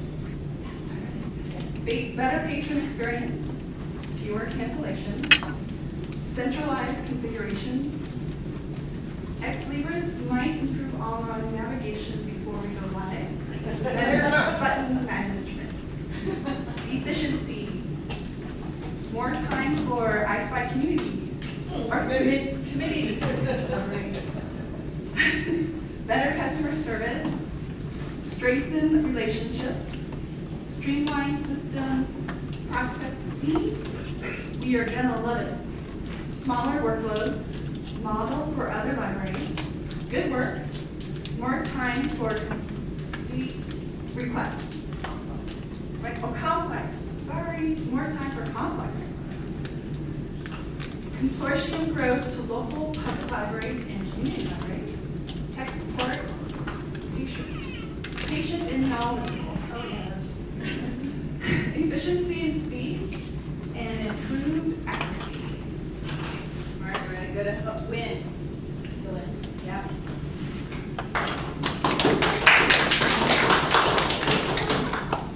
Okay, the wins. Integration, collaboration, better customer service, faster turnarounds, more consistency, staff mobility between campuses, a leveraging power, another win, time, opportunities, and new and different challenges. Win, CSU first model, improved turnaround time. Power of 23, that's a good one. patron mobility with consistent policies, potential cost savings, standardized policies, decreased workload, increased communication for the CSUs, already happening with the groups and the committees. Win, better collaboration, consistency, better communication, more access for patrons to all CSU collections, and more, let's get one. Shared discovery, Power 23.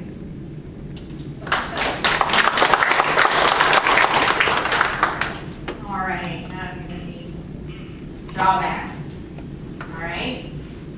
Patron confusion, multiple systems, fear of the unknown, the learning curve, complexities of ALMA, to be nickeled and dimed to death, like that one. Too many clicks, lack of support staff, resistance to change and confusion, increased workload during transition, loss of local control, learning curves and challenges, fear of change, monthly updates, retraining of staff, independencies and lack of uncertainty, extra effort to communicate to local stakeholders about policy change, and lots of tweaks that affect workload, frequent changes, and slow learning curve. Okay, so you all agree with all of the things that are here throughout, not just the drawbacks.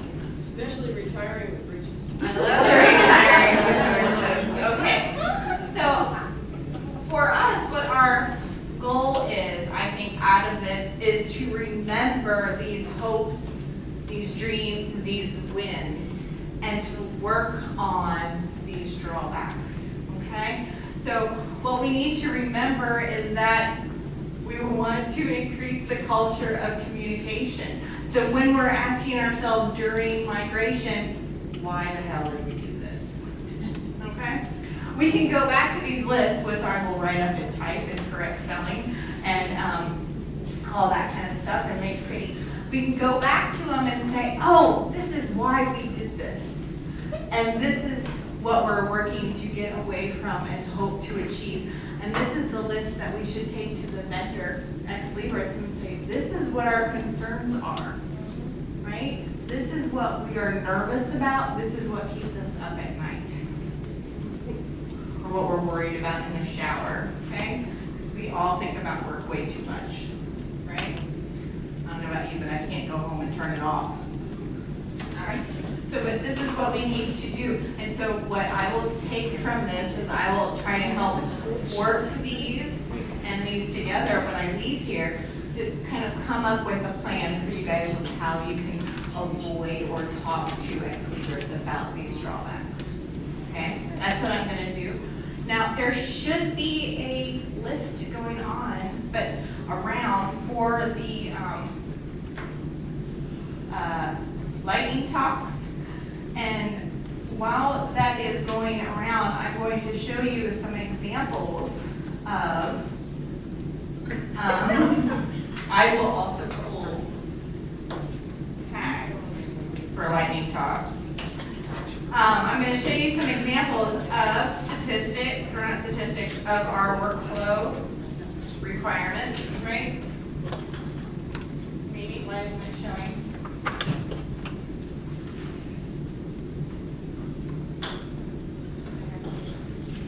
So I want to show this.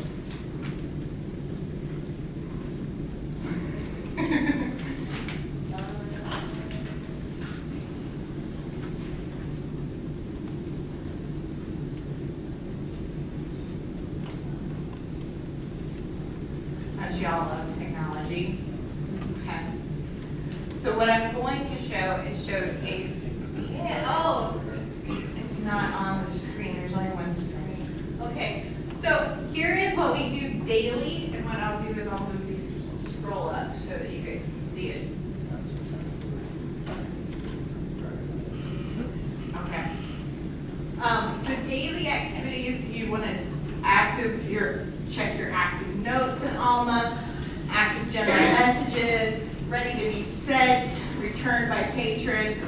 locally failed requests, which is a rare occasion, so there's a rare locate process request, and then cancel, waiting to cancel response, so that's a rare.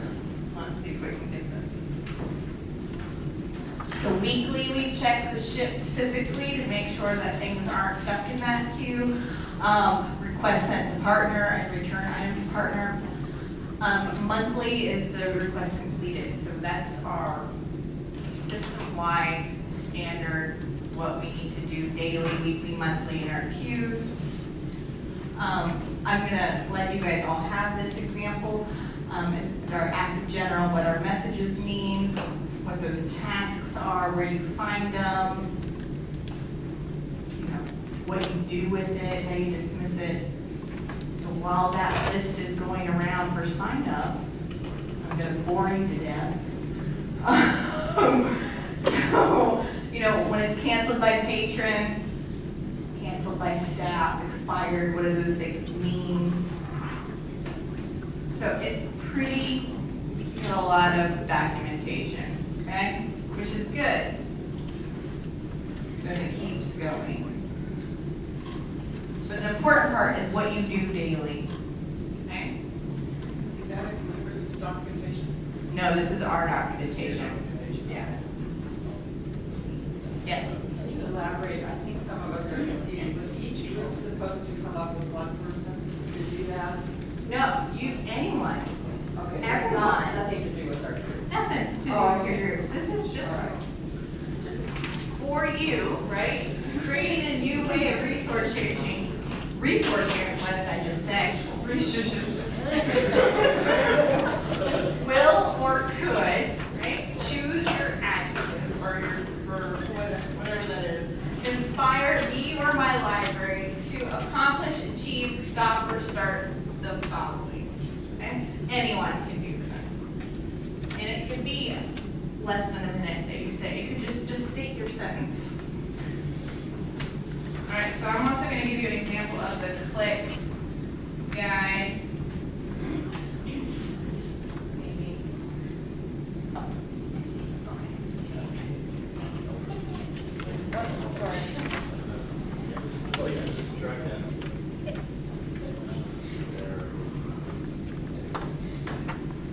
All right, so we have incoming, summit, outgoing, summit. Summit is what we call our group borrowing because we live in the summit area, right? So we're going to the summit, the mountains. Request summit for a patron and then summit maintenance. So, and it's at the bag level, okay? So retrieve bags from the ILL office, step one. Bring the bags to the office. This is the documentation that we have. Unload and sort them, because that's important for borrow and return so that you're not doing, figuring that out at the end. Okay, so processing the items that we are borrowing. So it shows what you need to do. It's an identifier, so barcode. You can click or unclick, automate, and notify the patron. It's a physical item, scan in the barcode. Then once you hit enter, because the click is an enter, the window will appear. And this is the window. Make sure that the correct location is selected, so it goes through everything that you would need to hand somebody to do something. So you guys will also get this as well. It also has some things to watch for. Processing returned items. So again, this is all written for that library, but almost every library does the same exact thing, and we share our documentation, so this is just an example. Everybody else's would be coded with their own library title at the top and their own resource sharing library names. So that's really the only difference that we have. And then when it goes to ILL, I believe that there might be a video at the bottom of this one or a link to it. Oh, and here's the paging slip system, so it will say, okay. So for printing pages, it's an Alma, select lending requests, where it's at. Make sure it says unassigned, and then the status being processed. Click print paging slips in the upper right, so it even says where it's located, which is important when you're like, where in the screen? And then when the pop-up box says, it says choose type, user. We don't know why it's a user, but you just have to select user. Format type is XML, ignore the printer selection, and in the type summit. And then hit send, and then it goes, then you're done in Alma for that process. And then you go to this Orbis Cascade slip, you type in your username, it would not be that one. And then you select they opt to do 3 per page version. And then they cut and sort the slips. And they're already sorted by call number, so you just need to make sure you cut them in that way. And then it says go gather them. But here, let me see. So they have some failure notices on what to look for. Really, I'm just killing time until you guys sign up things. I have to sign up. Awesome. You have it? Oh, you have people on there? I do. Awesome. So there is, I'm gonna keep on scanning to make you all blind. Dizzy. All right.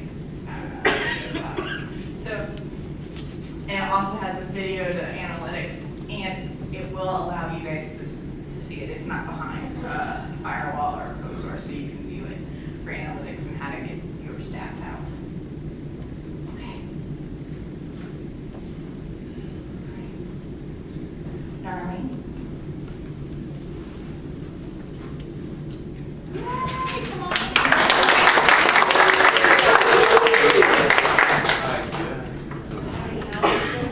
What? How many hours? Oh, you only get like 2 minutes, 3 minutes. You have to follow this format over here. Here, I'm gonna try to get this off. Creating a new way of resource sharing will inspire me to achieve the following. Because I already know what I'm going to achieve. I am going to go back to my library, and for the next year and a half that I'm going to be here before I retire, I plan to make San Diego State the most automated, efficient, economical, interlibrary loan in the system. I'm going to do this because somebody has to. It gives the deans some library to look at and gives them options to look at. I'm going to try to contact IDS Project, try to move them in and get some workflows going. I've already got the reprints desk and the media to get it now. I want the deans to have an opportunity to see choice when it comes to strategic decisions. Now, when it comes to the actual ALMA system, I'm backing out of ALMA task forces, and I'm backing out of I-SPIE task forces for now because of my retirement. And I'm going to make sure that my 2 colleagues, Jesse Brubaker and my new colleague Lorraine, who isn't here, have the best training I can possibly give them before I go. I want to make sure that they are hit the ground running and are able to help others if they need to. And that requires me to be focused on San Diego all the time. I also probably need to clear up all of the tracks of the things that I've done over the last 26 years. And that might take a while, you know. I don't know exactly how I'm going to do that. Thank you.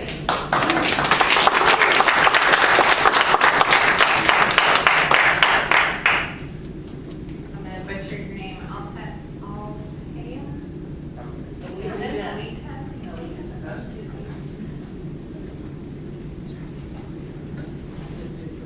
You can, as long as you're on the mic. Absolutely. I think, you know me, I'm kind of a big picture thinker or something. Yeah, you Down the road, that loud enough. Creating a new way of resource sharing could inspire library and maybe the CSUs to be able to collaborate with some other non-CSU libraries that may be adopting Alma, like maybe the California junior colleges. Similar to the Orange Cascade model on a smaller scale, of course. But I think we have a lot to offer each other between the junior colleges and the CSUs. It's a great idea. I don't know if I worded that exactly like you did. That's fine.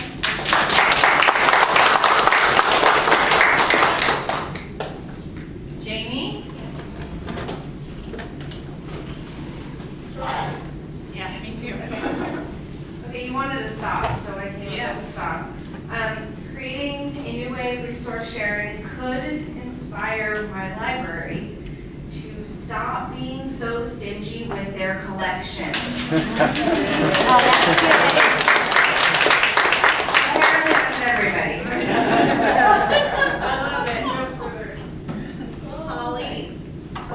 Oh, send it on back.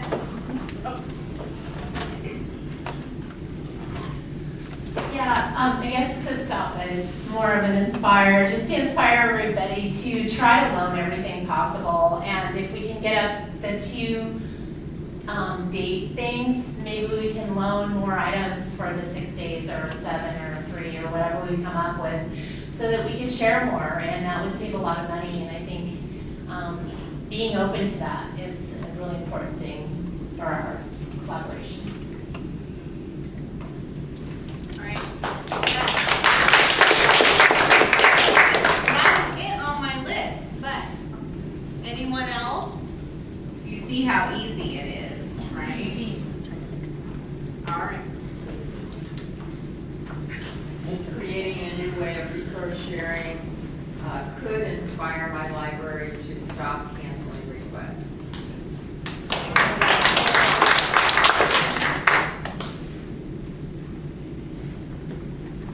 Do I have to call names? We have about 15 more minutes. I'm just going to start handing mic to people. All right, I'm going to give it to Karen. What is she going to say?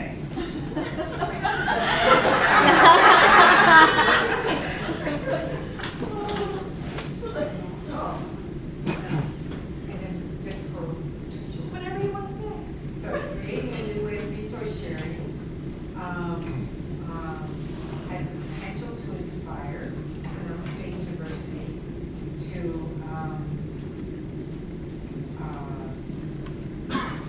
unify everything we do for users under the umbrella of resource fulfillment. Yeah, great.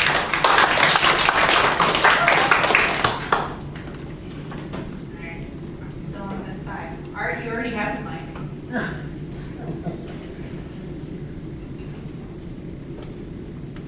Well, if we're open to the idea, like I always say, change begins within ourselves, so if we're open to it, creating a new way of resource sharing could inspire me to accomplish my tasks required for my job in a more efficient way if I'm open to it.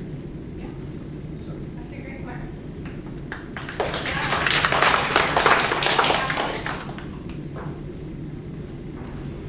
They already said mine, but okay, a new one. Creating a new way of resource sharing could inspire Cal State Bakersfield Library to achieve a better level of customer service, so that our patrons aren't being sent from department to department to try to get their The things that they need, that's great. We want that, right? Don't think you're because you're in the middle row, I'm not gonna get you. Okay? I'm gonna hand it to you, go. I'm not ready yet. I can't see.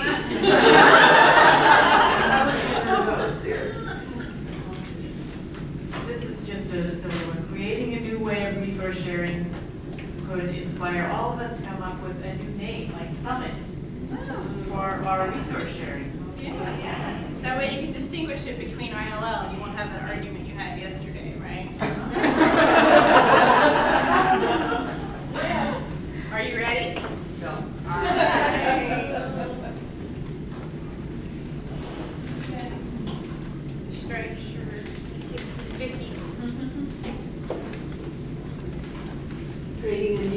of resource sharing could inspire my library and the higher CS to achieve a quicker turnaround.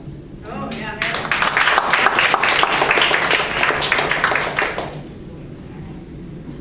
Oh, yeah. You're gonna be my next on the victim list anyway. Creating a new way of resource sharing will inspire me and my library and my ILL partner to start streamlining work processes and adopt efficiencies. Pass it to your next victim. Oh, you're close. Comrade. Sorry. I'll go for the funny one. Creating a new way of resource sharing will inspire me to start taking more vacations. That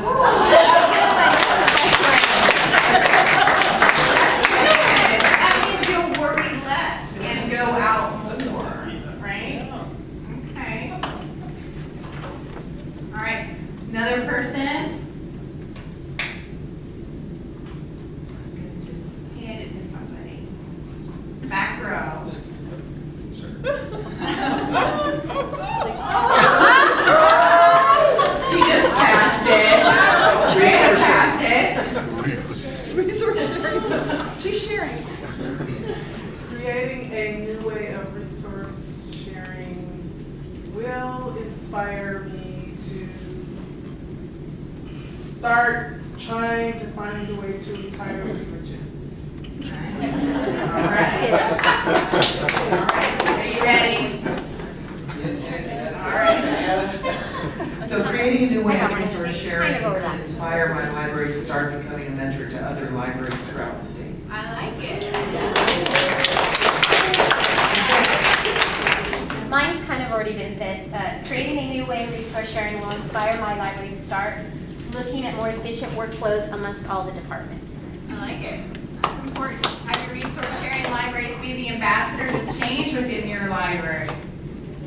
Well, I have something a little bit, it's similar to this. I have more kind of a hope. Yeah. So creating maybe a new way of resource sharing, maybe will hopefully get people outside of resource sharing see the value of resource sharing. Yeah. That starts with assessment, right? You gotta be able to prove and write it out. Get out in your environment. Anyone else? I know I was standing between you and lunch. Yay!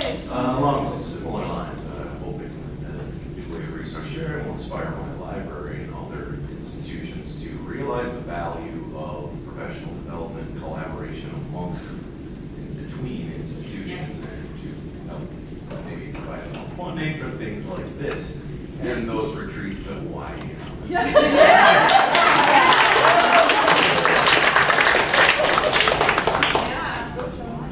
Karen will take care of that. Karen will take care of that, that's right. Cheers to Hawaii She's forever. going to Hawaii right after the migration, right, Brandon? I would like to be on that committee. All right, Becky.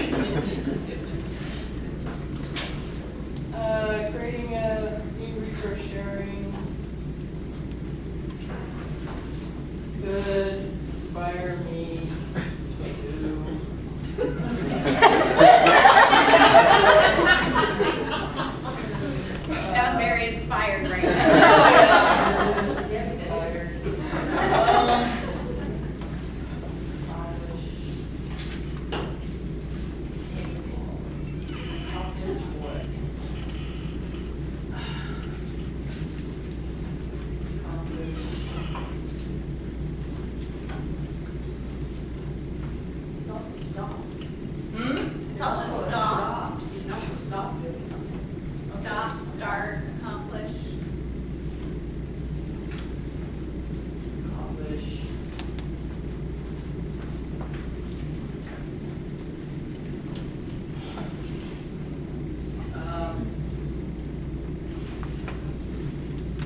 way it used to be, but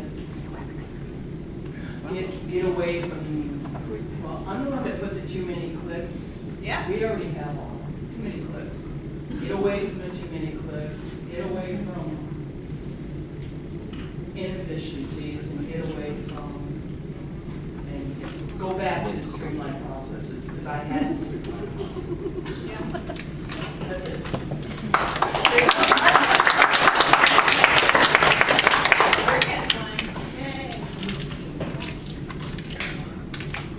Creating a new way of resource sharing will inspire library staff to accomplish the sharing of talents, skill sets, and knowledge.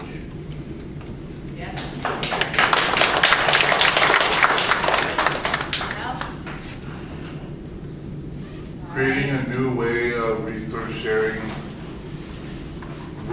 could inspire my library to stop underestimating interlibrary loan.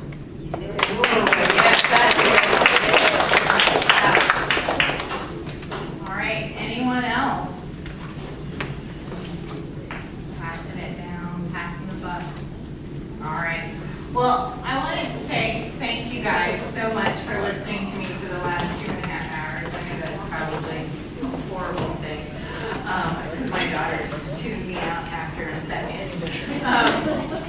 But thank you for being a great audience, and I hope you enjoy the rest of the conference. It was great. And if you have any questions or comments or, whatever, let me know, email me. I will share it with you all, and we can go from there.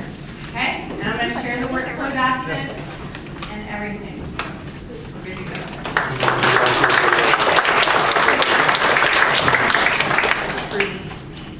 Before we go to lunch, we would like to extend to you this small token of appreciation from all of us here and the other I-SPIE members that are not here. And thank you for what you've done for us and the information that you share, and we look forward to working with you. Thank you, guys.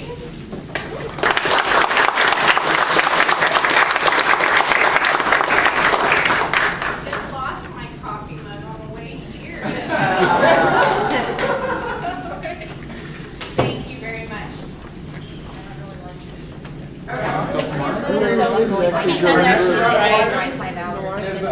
How many hours by Jamie Sanford, she's a library services specialist in the Arnie Nixon Center. Are you driving And home? it is Or is he driving home? paper flower reed, and the flowers are DIY. It's from one of our Weeded Union catalogs. So, yeah, we have quite a few talented folks here. So. Okay. So the DIY reed. Not bad. It is 472-687.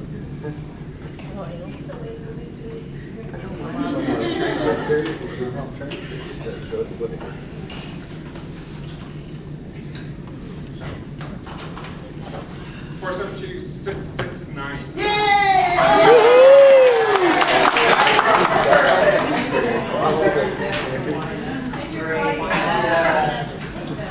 Anything but that. I could have squeezed that into. I was like, where do I put that? A bottle of California wine, vegetable flavor wine. Private donation. Private donation from the Madera Winery, local winery. Oh, it's not the president. We're joking. Okay. So for the bottle of red tape wine. Have you won? Donnell from Sonoma State. White House. I know there's blue and green t-shirts on the ones. 472-670. Oh, I was like. She has a favorite one yet? Oh, yeah, I got the picture. Yeah, that's a nice picture. Did you ever go to the hot tub? What?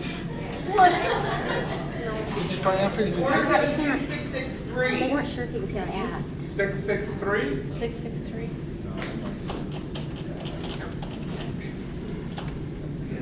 Okay. 472-662. Oh my goodness. I already won. Yeah, I won a bag. Oh, okay. Positive Nancy.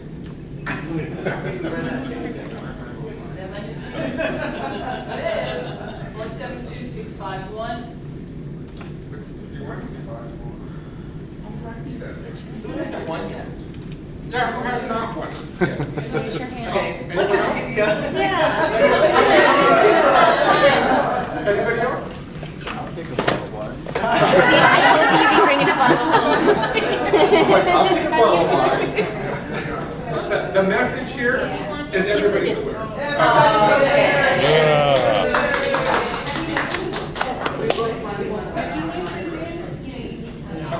Danny has one of these videos. Oh, wait, Danny.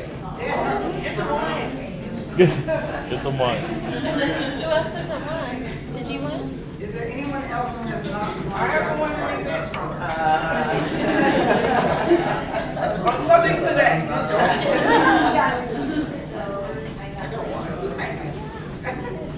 My wife will be happy. What about Sean? Look, I'm full of wine. See, you knew you were gonna get on the train with the bottle. Bring it over. No, I'm just kidding. Before you get on the train, you're gonna be sitting there. You want to take a picture Yeah. of us? Oh. Okay. Sorry. Go ahead. Yeah, no, keep one. He won one and he drank it last night. Like this? Okay. Is that too high? No, that's good. Thank you. Sure. Okay. You're gonna train. Well, make sure you take a glass. I'm just gonna drink straight from this water. No, I'd actually bring it home and give it to my wife. I won't actually drink it on this train. What happened? They're calling up. Do you want us to go up there? Whatever works. I can. Yeah, I thought Darlene and she's in the bathroom. Yeah, please. Maybe under 10 years. We'll see what 10 years will take.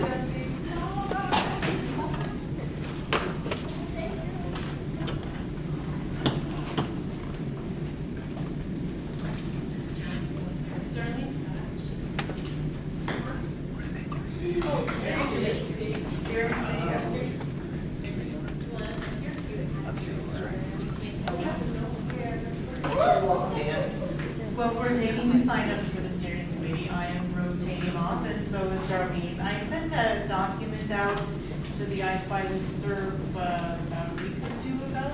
That it just sort of updates what we're about, and there are term limits. So each person can serve two-year terms. Each term is 2 years, and so Darlene and I will be rotating off. You're still on. I haven't decided because Chris wants to join, so I don't know if we both need to do it, so I might join a different committee. But I can stay if needed. So, or we can both do it. We can be on conference call from the same. No, we can both be on sometimes. So, and the other committees sort of report to steering and talk about what they're doing. And I know Darlene will be And of course, everybody's dwindled out of here about the time we started talking about task forces and committees. Funny how that happens, huh? I've been on the steering committee for several years, over the years, and it has been a struggle and a fight to get us to where we are right now. You folks are at the precipice of the best time of interlibrary loan. Absolutely.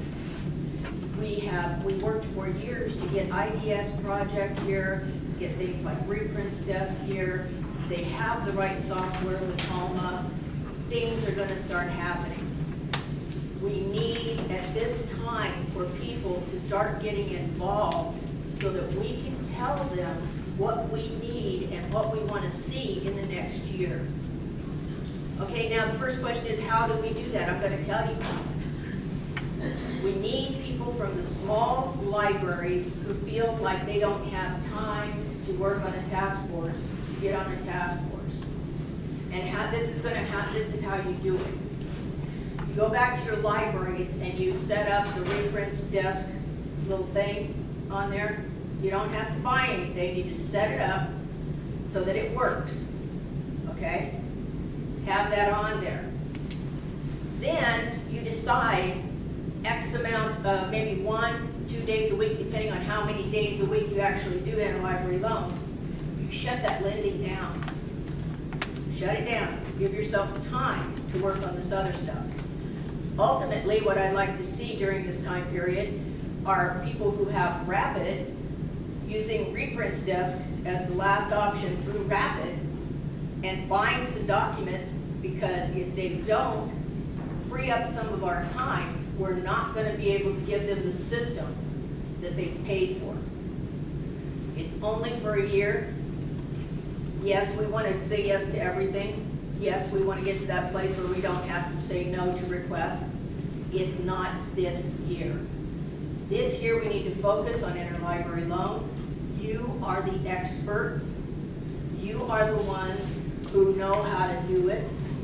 You're the only ones who can sit and do a proposal to Cold and start talking about what we want to see. Screw what the problems are. It's done deal. Tell them what you want to see. Get on a task force and tell them what you want to see. The steering committee meets once a month for an hour over the telephone. Sometimes the other committees come along and talk to us. Yeah, it's not a huge time investment, and I really encourage anyone that is not on a committee who's still in this room to join, because it's just once a month. And if you're not doing what Danny's doing, which is taking minutes, and that's time consuming, and we're very grateful that he volunteered to do that. Because I've done it once too on another committee.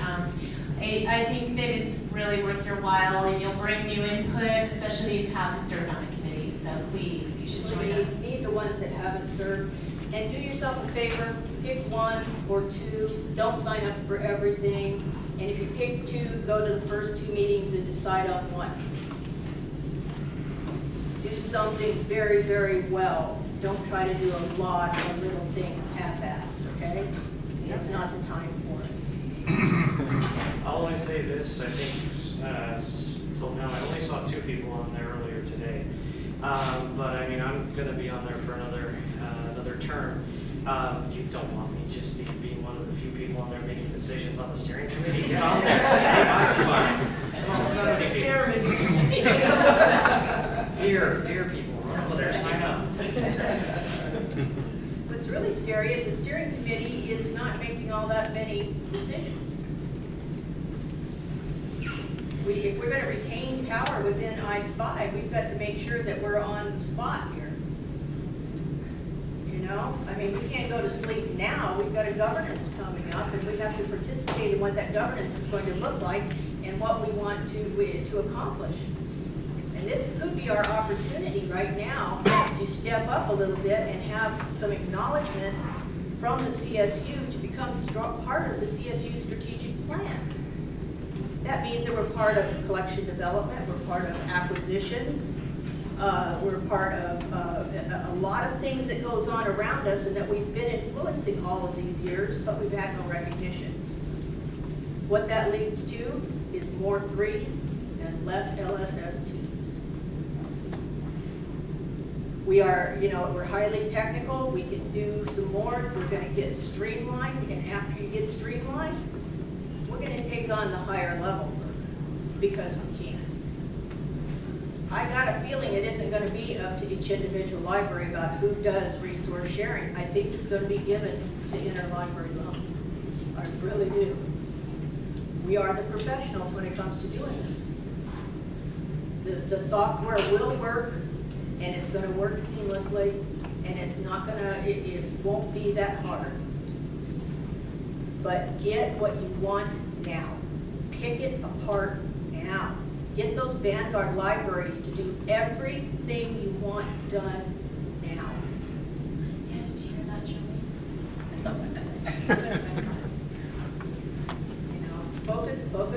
Focus on Alma. All of these other things can wait. Rapid can wait.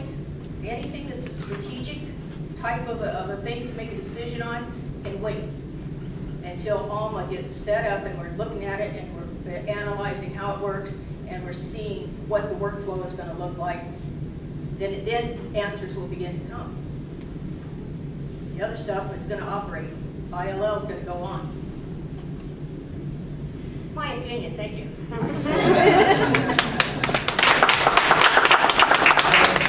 Thank you. The next committee is Policies Task Force.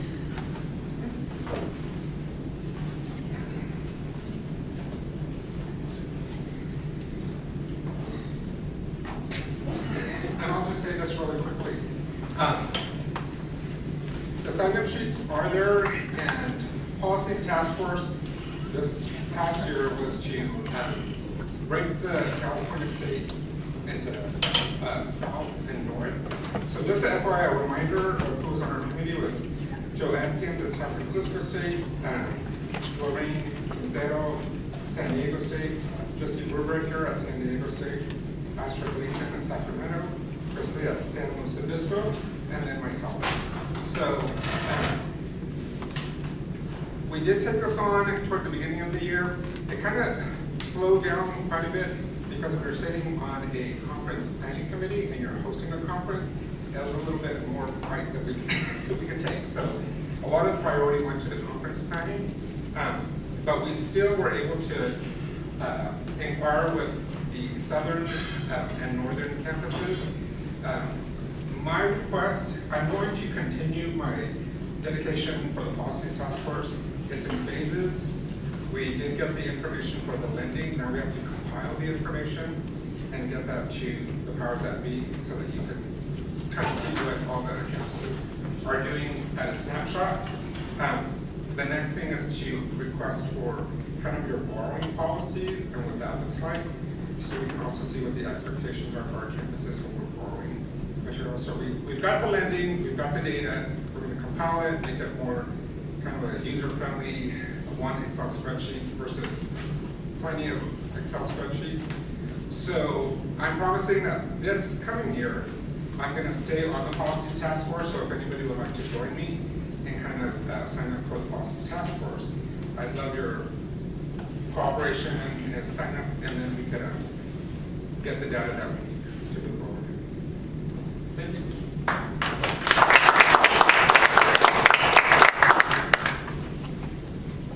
Next we have statistics. You have something for both statistics, and then it'll move into the web committee immediately after. That'll be super quick though. I just need to plug this in so we can see it.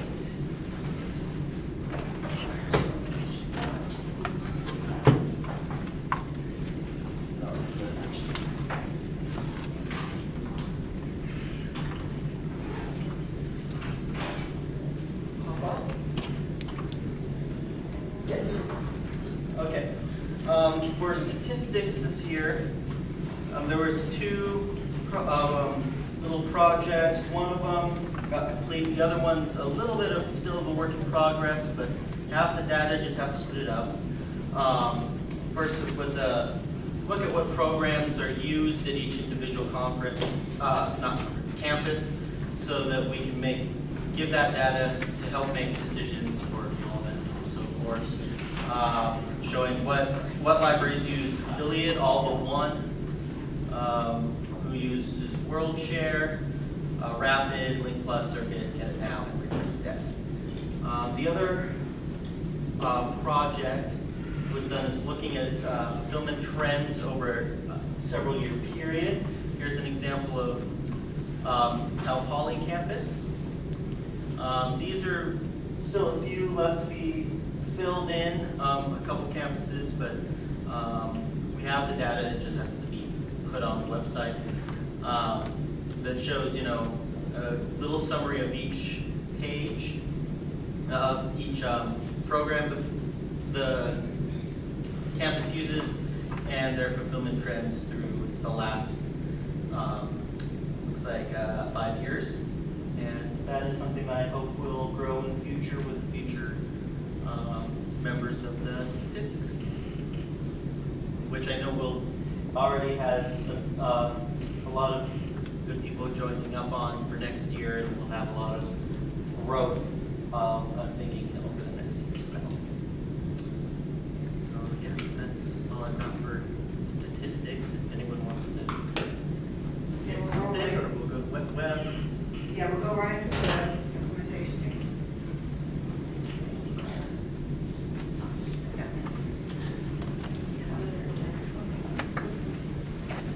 So with web, we wanted to show you something we noticed the other day with the back end of the WordPress site. We have gone international. We have had in 2016 only 4,049 views from the United States, but we've also had views from Mexico, Japan, South Korea, Australia, Iceland, France, Canada, and South Africa. It was me.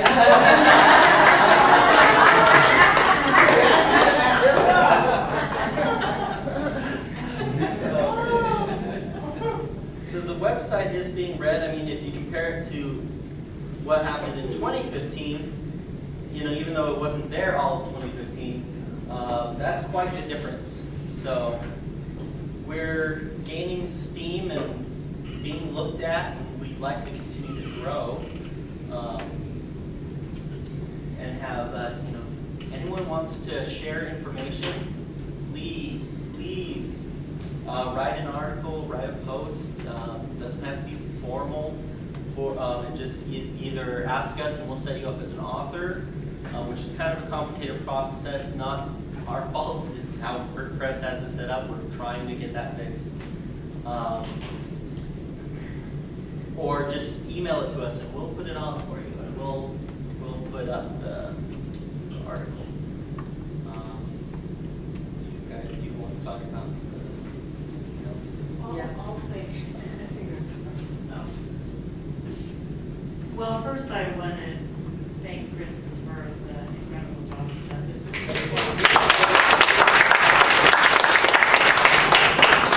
are so much more readable now, understandable. It's just really done a great job of bringing us into the world. This is like 100% pretty much Chris's efforts on the Yeah, website yeah. compared to what we've done. Plus 3 committees.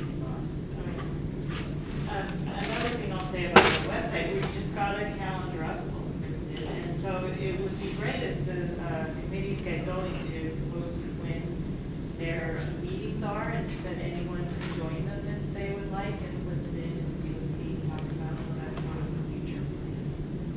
And but if anyone has ideas for the website, that you want to see, love to see that too. And there's the calendar. If you want to put your web committee meetings, just take the I-SPIE Gmail account and just invite it to the web, whatever thing you want to show up on the calendar, and then it'll show up. So you just invite them like you would any other person on your committee that's going to the meeting or the event or whatnot. And that way you can let people know if you want to open up the meeting, that it's there. And see it. Do you want to see that or you want to see that? The last thing, we are working on a proposal to Cole for a very, very small budget to upgrade the website to a premium version of WordPress so we can have plugins. If we get that approved, it's only a few $100s a year, so hopefully we can get it approved. We will be able, hopefully, be able to add plugins to allow people to write on the website without creating a WordPress account. Make the process easier for everyone to contribute on the fly without so many hurdles to step through. So hopefully that will get more conversations going and more activity on the website. So that's what we're working on in the near future. Anything else? Chris, I have a question. Yeah. So there's sign-up sheets out there for committees or potential new committees, I guess. Something I jotted down, but I don't know if maybe this could be used for that. What about a link for best practices? If we found a deficiency within our department, and we're doing interlibrary loan to kind of post it and share it, or if anybody else has an idea, whether it's book wraps or whether it's, creating one CRF account versus individual accounts for institutions that would then need to put that kind of stuff, would it be better to do it there as opposed to forming a committee? That is what we want on the posts, because ultimately when it, on its bare bones, WordPress is a blogging website. And we want you to, if you have an idea or a new thing you're doing in your department, please send us the article and we'll put it on. We want to share that information. That's how we continue the conversation and learn new things. And even if you think everyone else already does that, there might be that one school that's never heard of direct request or reprints desk or rapid or whatever. So it's worth putting up. If you do something new and you want to share it, put it up. If you get a new coworker, write an introduction. If someone's retiring, write a farewell. If you just have something you want that's good information for interlibrary loan, please let us know. I just want to second that. I think that's a wonderful idea. It was just a couple of weeks ago that, I don't know who it was, one of us posted this Amazon link to really cheap zebra label printer rolls. And it's like, we never heard about that, What a wonderful thing to see and a cost-saving thing. So to have that link like up somewhere on this website would be wonderful. Stuff like that, yeah, it's great. We've talked about a resources web section of the website where stuff like that would go. So. Is there, maybe we already have this ability that every time somebody posts that we get a little email or something to make us go? Yes. If you go down here, you can go to entries RSS and subscribe to the RSS feed just like you would any blog. I don't really use RSS feeds. I don't know much about them. I've had some of my classes had to use them. They just send an email when new content is added. So if you do that to the entries, you'll get an email every time we put a new post. If you do it to the comments, every time someone comments on one of the pages, you get an email saying, hey, go look at it. Is this a place where you would also, if you find a conference on resource sharing or interlibrary loan, to post it on here? If we're searching, we find something that pertains to potentially let everybody know, hey, there's a ILO conference or resource sharing workshop or anything you want to share, anything. That's great. Put it up. If you go to a conference, I wrote a thing when I went to the ILIA conference, trying to get people to do the same thing. If you go to a conference, when you get back, write an article, share pictures, share what you learned. Then we can all benefit from one person going to a conference. We can all get something out of it. So. And I want to say, Sorrel really pointed that out to the rest of Cole, and Chris did that, what the great thing that was to see. Because that's something that where the deans can see what we're learning, that when you go to a conference, you're sharing it with everyone, and that we all get the benefit of that. So that was sort of highlighted in his report to Cole. Is there anything anyone else wants out of the website? Other than that,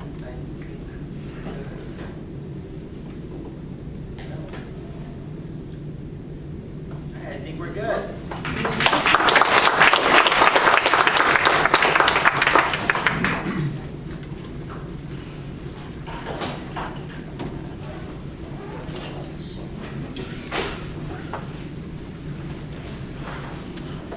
Next we have the knowledge sharing and mentoring committee.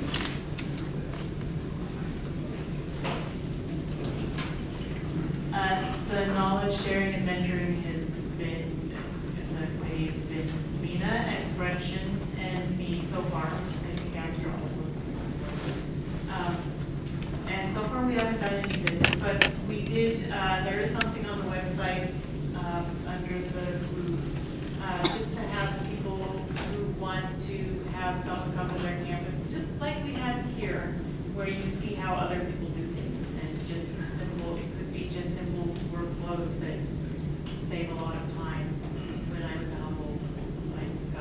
probably really similar from the Lena and a lot. So, and so we can just learn from each other. It might be a routing rule or things that are hard to explain here on these little bunch of paper. It was like, what are you talking about?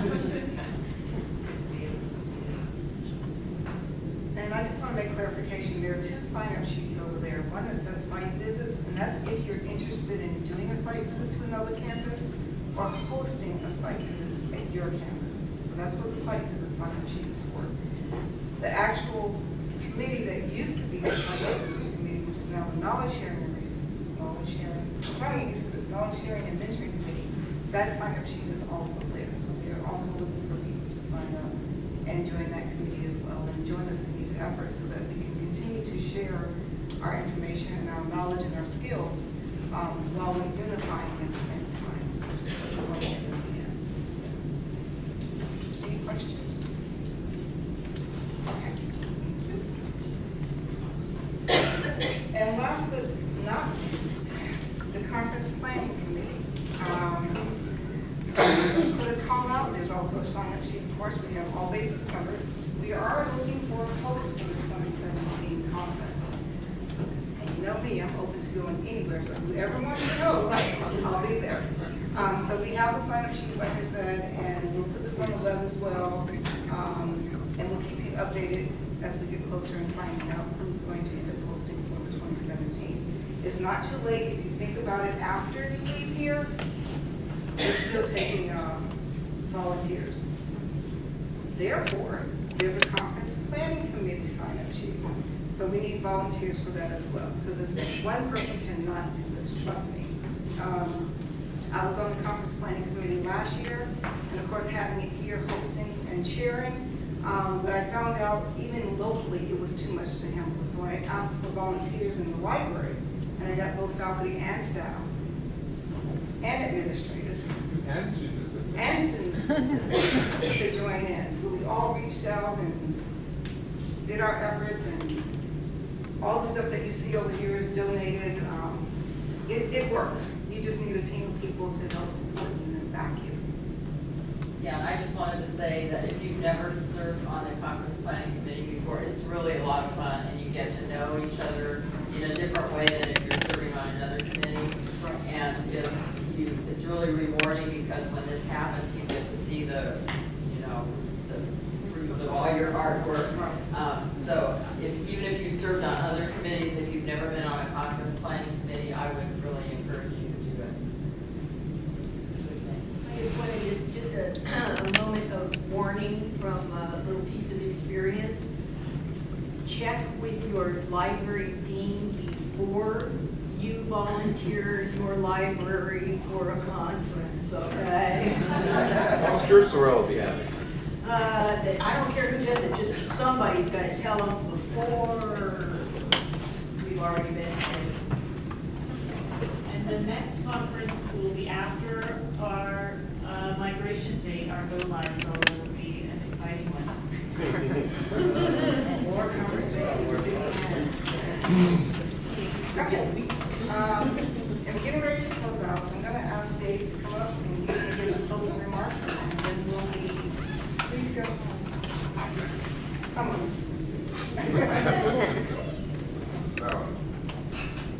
It's been a pleasure for me personally to be sort of a outsider, a little bit insider, watching you guys for the last 3 days. And I'm very impressed, and when I think about it, not at all surprised, that people whose jobs it is to work together and share things, clearly do a good job of working together when you get together to really advance what we're doing. So I applaud all of you for the work that you do, and especially when these books are coming to Fresno, I really applaud that. And I want to thank all of you for coming here. We have a good turnout, and I got the impression you kind of liked visiting here. And so it makes me feel really good when people come and they get to see the library and all the cool stuff we do and get the ice cream. Not to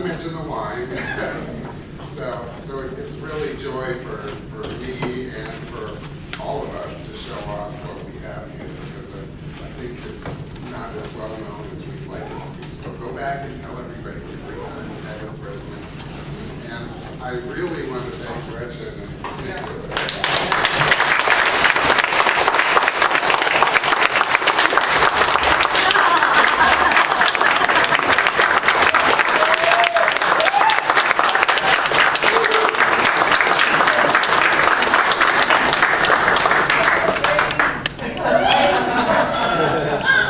I do not have the power to do that. However, here's the tip jar for my big